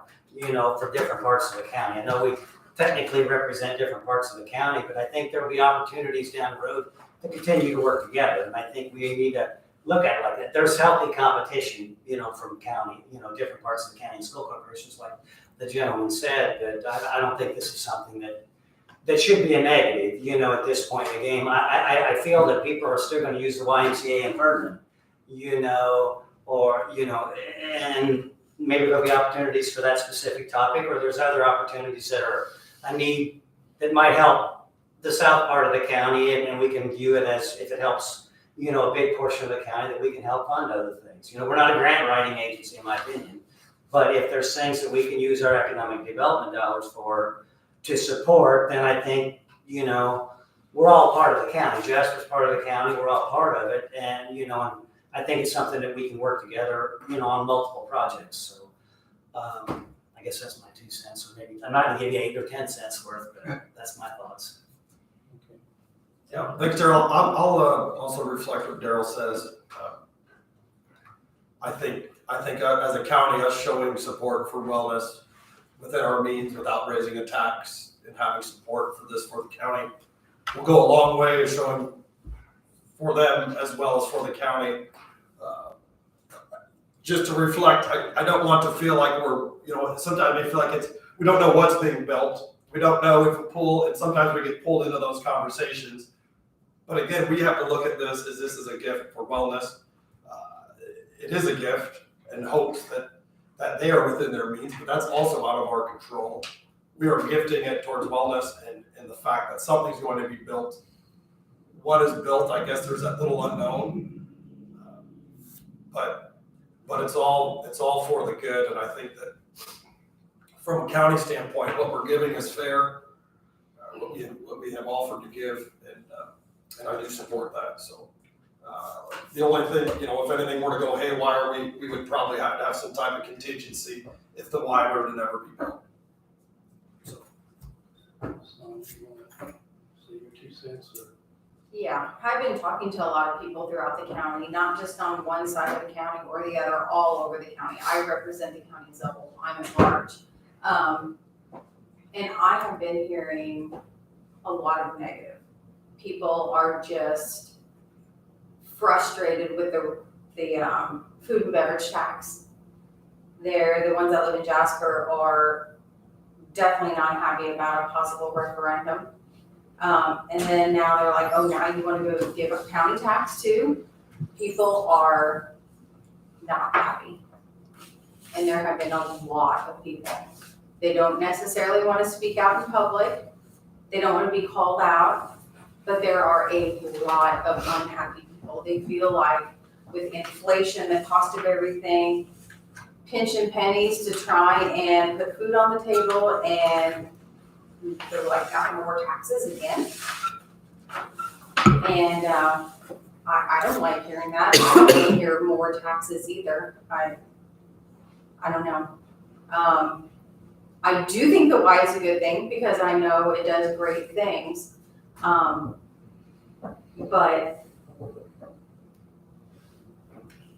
I don't know that I could support giving more tax dollars at this time right now, just because of everything I've been hearing throughout the county, not just on, like I said, not just one side or the other, the county as a whole. A lot of unhappiness about the raising of taxes. Meredith? Yeah, happy to go. I guess maybe I'd start out first by saying that I really appreciate this first year being on the council and the fact that everyone has felt that they've been able to have a diverse opinion. So that, I think, just proves, right now, knowing that we're 7 people, and I'm only just one of those 7 people, so I can speak to that. But just want to say I appreciate the fact that we can all work together, even if we have differing opinions. I represent a large number of people in Ferdinand. Myself, I am not at large, but District 3, which does comprise Ferdinand, I do know, having spoken to many of the comments I did receive, they were negative in that area. I will say that I did also receive some to the counter, also in positive, and even just representing that area, I feel like I keep coming back to region and supporting everything as a region. I do believe that the amenities as it involves healthcare, having been involved in healthcare for almost my entire career, it seems counterintuitive to me in what I know best to not support that in some fashion. I like that it's all ages and abilities. That was the business that I was in for more than 20 years. So having a space for all of those people to gather, multi-generational, is really, really important to me.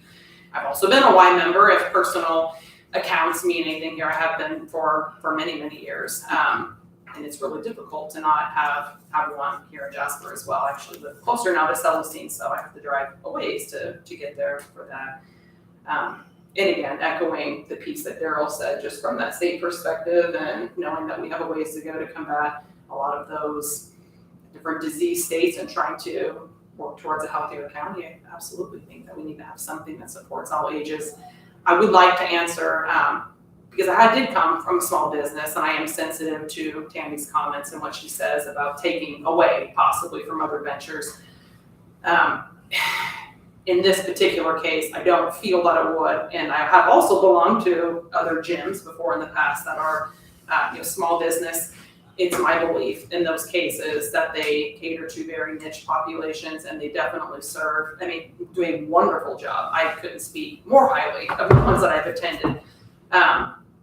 But again, generally, those are serving a very specialized need, those different groups. So I just wanted to make sure people understood my point on that piece. I am in favor of the project for it being a quality of life standpoint. I will agree that Adrian brought a lot of really interesting points, and I'd love to hear more from any expert involved in economics in the future. But that has also gone into my decision-making as well, the quality of life piece, and also, again, working at the hospital and the experience I have in attracting that talent and knowing how important it is to have a number of those physicians. I physically have spent time with all of the ones that have started in the past 5 years, and I make it a point to ask them why they come here. And certainly they do talk about safety, so public safety is absolutely important, but that quality of life is also a big piece of it too. So for those reasons, I support the project. Yeah, so I agree with Daryl. The county is a collective unit. My brother-in-law runs a gym out of Wilma's window. I don't want to speak for him, but I don't think his kettlebell crazies are going to be running to the Y. I don't think he's worried about it. Excuse me. But Adrian kind of sold me on supporting it, because he wants people to move here. If you look at where people are moving, they're moving in the Sun Belt and the Mountain West because they want year-round activity. We just need a healthier population. It makes me sad to see some of these little guys that just, they shop at dollar store and they don't have a chance, and their parents don't care. So I'd like to see the population get healthier. I love Ferdinand. It's a gym. It's the gym of DuPois County, if you'd ask me. But I'm glad you have a Y, and I know you raised all the money for that Y without any county contributions. But I think this project may need a little bit of county funding. So that's my opinion. Yeah, my thinking is I thought about all aspects of it, kind of, the health of the county, the impact it would have on the county, the impact it could possibly have, negative or positive, on like businesses. I'm a member at a local gym, been a member for a long time. Probably doesn't show, but I am. And I've heard both pro and con comments and talked to people that are both for and against it. And I go back to, is it going to be something that's going to benefit the entire county? Is it something that we need that will improve the health and wellness of our county? Because that's one of the major things that the state is kind of pushing and supporting, and we are low as far as the whole country and our health. I also thought about us supporting it versus not supporting it, how that affects raising funds. And when the county supports projects, it goes a long way to get other support and rallying around the projects. So that was also something I took into consideration as well, along with just the benefits that it would have overall for the county.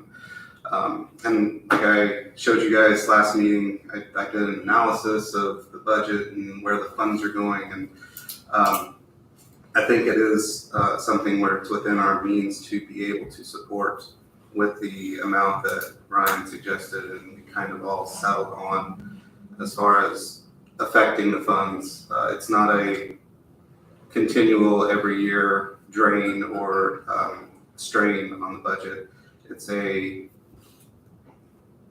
one and done type of thing. We'll support it for a certain amount for a certain amount of time and then we're done. So those funds can have an ability to replenish over time. So, and with all that being said, all that different aspects, I am more for supporting the project, not as a major contributor, but a major person driving it, but as a person, as a group that supports the entire county and the effect that it will have on the entire county. So that's my thoughts. Can I make one comment, Mike? I don't know, before you finish up or close out. One thing I kind of forgot earlier that, and it's typically one thing I always look at, I try to look at it from the other person's perspective and from their eyes. Because nobody really cares, you know, what Daryl thinks, you know, when you're dealing with or talking for somebody. And I've had people adamantly opposed, you know, from the project, and then people are passionately for the project and think that we should, you know, that we should, you know, the people that are for the health and wellness, young families, people are going to use it. But then maybe the older generation will, because I'm from the far western part of the county, northwestern part, but I represent the northwestern part, and then also parts of Jasper or whatever. So you're getting I've got a lot of different people. Well, they're, you know, some of maybe the older generation in the rural that own, you know, farms and stuff, and they're like, you know, I'm getting taxed and I'm paying disproportionately for property taxes, and I'm never going to use this facility. One of the things that I looked at, though, you know, if we move forward, this is going to come out of the Economic Development Fund. And if you look at the broad, big picture, you know, and if this continues to draw people back into the county, you know, if this lets us keep another corporation that does not leave the county, ultimately the side benefits are economic benefits, because if you're not moving forward, you're moving backwards almost. So even the people that aren't going to utilize the facility, I can't tell you if I'll utilize it or not, but even the people that aren't going to utilize the facility, if this continues to make Du Bois County a regional hub where, you know, as opposed to just Southern Indiana dying out, if it allows us to do that, if this helps to do that, well then, if nothing else, there's going to be economic benefits for landowners and things that, you know, then hopefully we're going to have appreciation values instead of homes falling into decline and your property values are worth less, your home's worth less. If we can, you know, if this small portion that we're doing helps the economic vitality of the whole area, you know, that's something to think about. And, you know, is that maybe, I'm kind of from the business world, I've been in this whole government stuff for 8 months. So if you look at it just from the X's and O's, and if this is a piece of the economic development portion of it, then the people that aren't going to utilize it and aren't necessarily in favor of giving the money for the project, well, there's going to potentially be a side benefit for even those people. If it's not the health benefits, it could be economic benefits that are tied to this. That's just not, you know, trying to look from different people's eyes. That's something that's been going through my mind, and I didn't think of it earlier, so thank you. I'd like to say one more thing. I think one of my comments that I made at the last meeting may have come out not as intended. I didn't intend for the comment of, well, these different communities didn't ask for money. I meant that if there's a need somewhere in the county, we need to find out about it. And the only way we're gonna find out about things is when people come to us and talk to us about the need. And I wanted to encourage people to, if there's a countywide need, to come and seek out possibly our help or our cooperation or working with us. I didn't mean to come out in a negative way. I meant to try to be a positive too. I agree with what Doug said and think it's great that you came here. I think Yeah. that developing that relationship is really an important piece. I think of all this, I wish that more folks would attend meetings or watch, online. So, I think that's a really great thing. I'm happy that you're here, Kim. Well, and I just want to add a comment, because he mentioned about you are what you are, you can't change who you are. But I think that the people that used to come and visit us, my friends that still come down and visit, you know what they love? Our parks, our forests, and the fact that we still have a lot of nature stuff. And to see a family out going and taking a walk all together with their wagon, not on our sidewalks because we don't have it either in the street, but I'm just saying what we have is different, but it's just as valuable, and maybe some of the money could be invested that way. Facilities are great. I might know, because I've been a member, but if you looked at my attendance in the last year, I've just been donating for the last 12 months, because if I can't drive 5 minutes to get to the Y when it's dark outside, personally, I'm not gonna drive 35 minutes to get to one on the northern side of Jasper, just me personally. So it's a motivation factor. The other thing I've always heard, but I don't know, is it true? Exercise is 20% and diet and health is 80%, because you can't make up for a bad diet. And I would say in our society, bad diet has more to do with it than exercise. That's just, of course, I'm not a fitness expert, you can tell, but you can't exercise your way through a bad diet. And sadly, that's part of our, so. And personally, I know You know? there was other projects, there are other requests that I would have liked to see that funded the bike trails. I would have liked to be able to do that, but just wasn't something that we could have done right now. Right. Hopefully in the future, we'll be able to do more of those recreational outdoor improvements. But My only comments here, on a little piece here, the health and wellness, I think for the county is very important. I think, touched on the wellness and the health in DuBois County. We rate rather low in the state, and as as a county, we're pretty low, and even in this with other counties. We opted in on this Health First Indiana, and that's that brought the county a minimum of $425,000. We're adding 3 new positions at the health department for health and wellness, and we're creating a bunch of services, and some of them are food to teach people how to eat properly. But some communicable diseases prevention, student health, chronic disease prevention and reduction, and maternal and child care. So we're putting these people on to help promote that part of it for DuBois County. The concerns and calls I got, we all probably got them, but I mean, again, and I know the committee has probably has looked into these, I know, but the size and the cost of this facility, the new tax implications, the payment of the debt service. When you're looking at $37 million, and I think the paper refresh said $2.2 million payback per year to pay this back, I don't see, you're running on $1 million budget, and this is a payment for one building.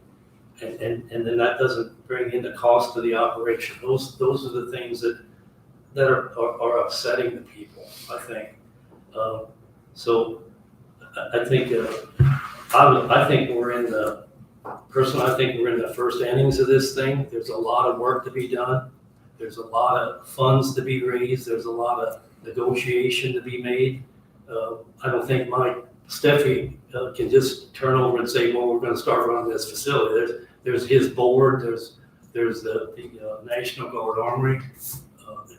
The state is involved in this thing. These are not things that are gonna happen in the next 30 days.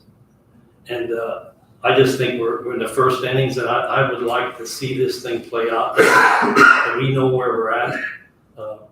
See how the private funds are raised. Even though we support it as a group, do we have to put the money out there right now? Is what my thinking is. I'm concerned we're first of next year, we have to decide on how we're gonna pay for a sewer we're financially obligated to this sewer at Hayesville.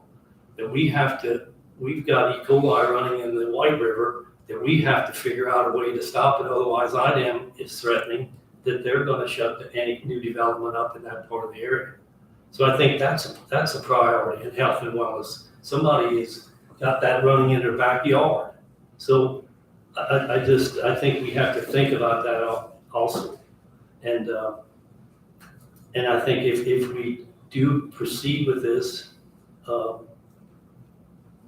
tonight, I think it would be, I think you mentioned it right, I think it has to be contingent that this thing goes in some shape or form, that we're not just, we're expending taxpayer money that we've asked them to pay us to operate a county, and now we're just giving it away. I don't know I don't feel in some ways that's proper, but I think if we would have a better feeling of this, if we could wait to our 2025 budget and look at this again, I'd be happier, right? I think we do better, we would have better answers and we could make better decisions. So that's my say.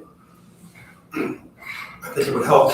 I think it would help the city if we contributed and they knew the number they had so they could budget for it. I think with our support, it's going to help them fund and raise more that hopefully can keep everybody's taxes down. And I would have the opinion to vote as we put it in the line with the contingencies on it, would be my opinion, so that the city and the Y can plan on the county supporting the $100,000 a year for 5 years. Would be. I think it's going to help them get grants. It will help show it's a countywide thing, and I don't want to prolong that for them. I just think we got it. I would like to see that. I think it will help them, is my thought. But, Mike, when Ryan made that motion last meeting, didn't you support that? You want to get that going? And what we're going to contribute to the. I think I said I could support it with some kind of backing. Okay, with some kind of contingency. I didn't say I would back it. I said I could. I'm just thinking, when this, and I'm glad we discussed it, and I'm glad Meredith brought it up, that let's talk about this, or let me do more research. I think it was good because it gave the public the opportunity, to ring off my phone, and say, why are you giving, we've got all these other issues in the county. So I mean, that's my thinking, and I wanted to get it out there. So, I mean, I think we have to look at the whole big picture. We can't just, because I don't want the county to become a grant issuer. We're not over it. We can't start just giving out grants to everything that's coming up, because that's my opinion. And that's why opinions are cheap. But we've already put this in the budget, in theory, right? It's not in the. You guys are deciding to this meeting. Yeah. We have to decide tonight. We only, and then we're gonna have a public hearing. Talk to some people. That's why So, we waited. You waited until this meeting to make a final decision, so that's why tonight I have to advertise and submit our budget by the end of this week for advertised purposes. So that's why we waited. That's why we waited until this meeting for you guys to decide what you're gonna put in. So can we call it? I mean, how do you call it to a vote without a motion, I guess? No, I do not. I think it's just consensus, right? And You then, do a consensus then to you put it wait for in. the public hearing next month for Next any. month will Mike, be you in. mentioned that we're involved in doing a lot of different things for the county. What are we not addressing in the county that needs to be addressed. I think the sewer, I mean, this regional sewer district. I mean, we're And addressing. that's one of the issue, notes though. I had on your edit fund page is regional sewer district. You don't have any money in there for that at the moment. And you know, that's a, The sewer district is a big gray area It is. right now. There's so many variables that we don't have a clue on what our costs are gonna end up being on it. Is a concern, I believe, right? Is what you're- right, I mean, It is a concern. it's a big amount. But how many years is that out? How far do you think rounding? 2025, they want to bid. They want to bid it in March, But we have, February. yeah, and then it started at 20. We have to have it. If we're gonna use the ARPA money, we have to get it finished by we have to have the bills paid for 26 out of the ARPA money. That's not all the money. We're hoping Okra gets us some of this with SRF funding. What did they say, 40% done in design? Yes. Got to get land acquisition for the lift stations, that kind of thing. And this is for the northern treatment plant? And I think, well, we haven't even had that It's- meeting yet. We're trying to schedule a meeting with Jasper. A lot of variables. We're right there. It could be a Gonna be- package plant, it could be a force main, I mean, there's just still, they don't That's what I know. said. We There's a don't lot of want to variables. avoid package plants like the plague if you can. Yeah, but there's gonna Jasper be has to public meetings coming up, and a lot of things, there's still discussions about the county and the city, and But the I'm money just we're saying that's a gonna use concern for for a lot of this would be from a different fund than, we're not gonna use ARPA money for, you know, this. Hopefully we'll economic use our development ARPA money, so it's funds two different towards it, funds. but then you may need additional funding Mhm. if you don't get enough through the SRF process. Somehow, somehow that's got to be paid back, just like any other thing. No, that's fine. I think, so the consent, you're saying that it's 100,000 for 5 years, so it's a total of $500,000. So I think With that's, with whatever contingency we need to put in there to make us covered. yeah, We can put the 100,000 in next year's budget. I think Greg has to do some kind of interlocal agreement or something before we give it to them, and that contingencies would be in that paperwork. Okay, good. Is that kind of what, I think that's what they talked I about. spoke with Greg this morning, that's what he thought we could do, to put some kind of, that it would have to continue to have design and possibly a firm contract before.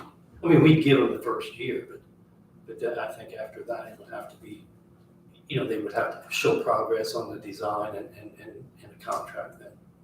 So, an ultimate contract. I'm good with that. For something. So, okay, so. I think that's a reasonable method of having it go about. We'll call it the So vote. anybody got another discussion? Otherwise, let's see a show of hands that want to support the $500,000 over 5 years. So, looks like 5-2, so we'll just, she'll put it in the budget and then we'll go from there. One thing, the council. Sure. And thank you guys for staying around and having your input. It'll mean a lot. It really will mean a lot if the council was behind us. Appreciate that. Otherwise, I don't know of anything else. Does anyone else have any other things they want to bring up? I want to talk about the rest, what Mike's, just to kind of firm up the Oh, okay. book here real quick, if you don't mind. Sure, no problem.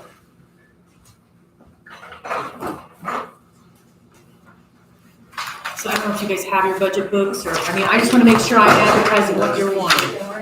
So in the 4D incentive fund, page 35, we're gonna change the $20,400 to 11,900.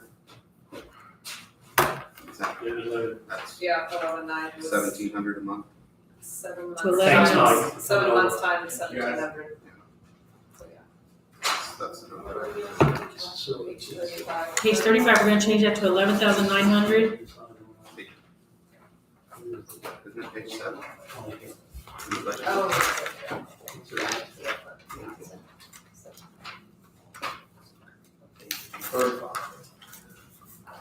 And then you're gonna change page 7, under the Title 40 prosecuting attorney, you're gonna change that rent back and add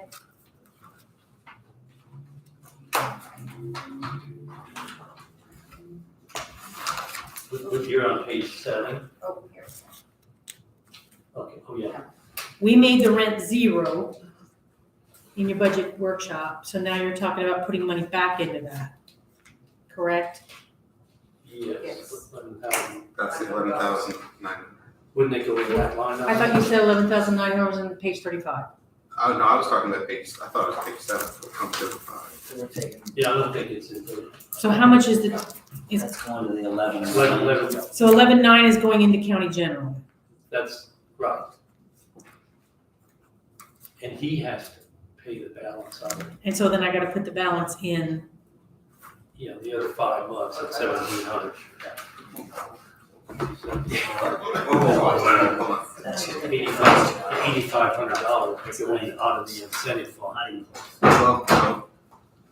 Yeah, the incentive fund would be the 11,900. no, Isn't that what he just said? The child support incentive fund, he's requesting that we put 11,900 for the rent.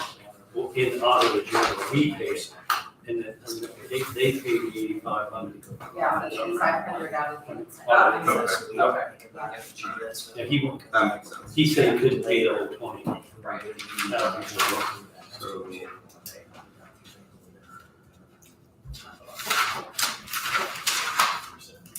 so 8,000. $500. so 8,500 is gonna be on page 35 out of the incentive. Right. Yeah, I have 11,900 out of county general. And reduce the other one down to 8,500.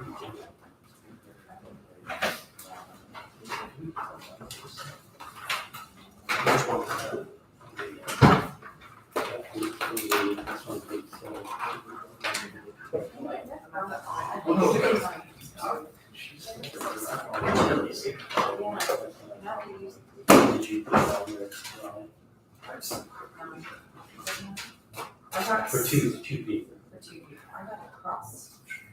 Or that's 6%.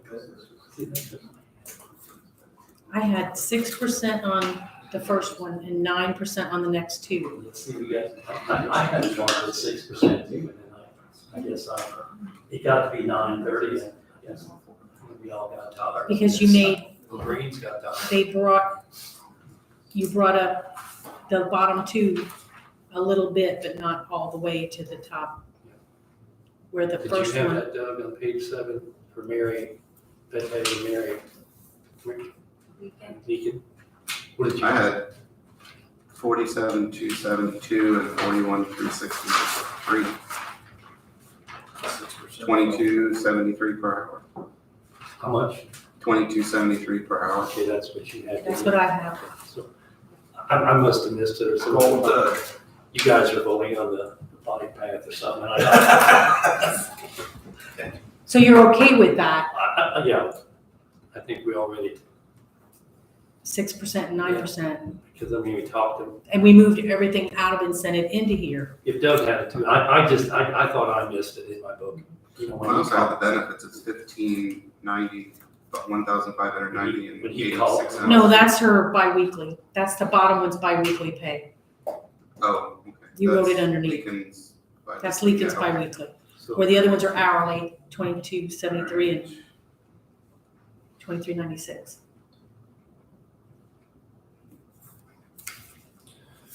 Yeah, their benefits in that fund go to county general.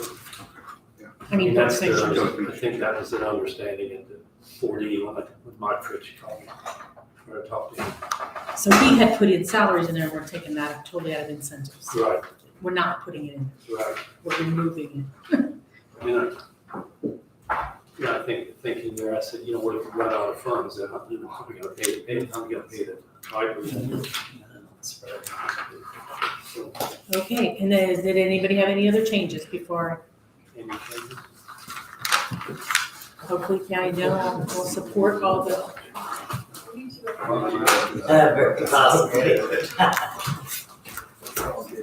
Okay, anybody, do we have anything else, Sandy, or do you have anything else? no, I'll advertise it. On our next meeting is the public hearing on October 4th at 6 p.m. I need at least 4 of you here. And that's when we can have the crowd again. I heard the 4. Yep, I got it. So, We will Yes. have a public hearing for all 5 different budgets, so we'll open, close for each one. Okay. all right, no questions, otherwise we'll see you on October 4th at 6 p.m. Motion to close the meeting. I'll make motion. Did I get a second? Who's second? I'm second. Alan second. All in favor, say aye. Aye. Close the meeting. Tammy, you want to get here early because usually those things go quick. Yes.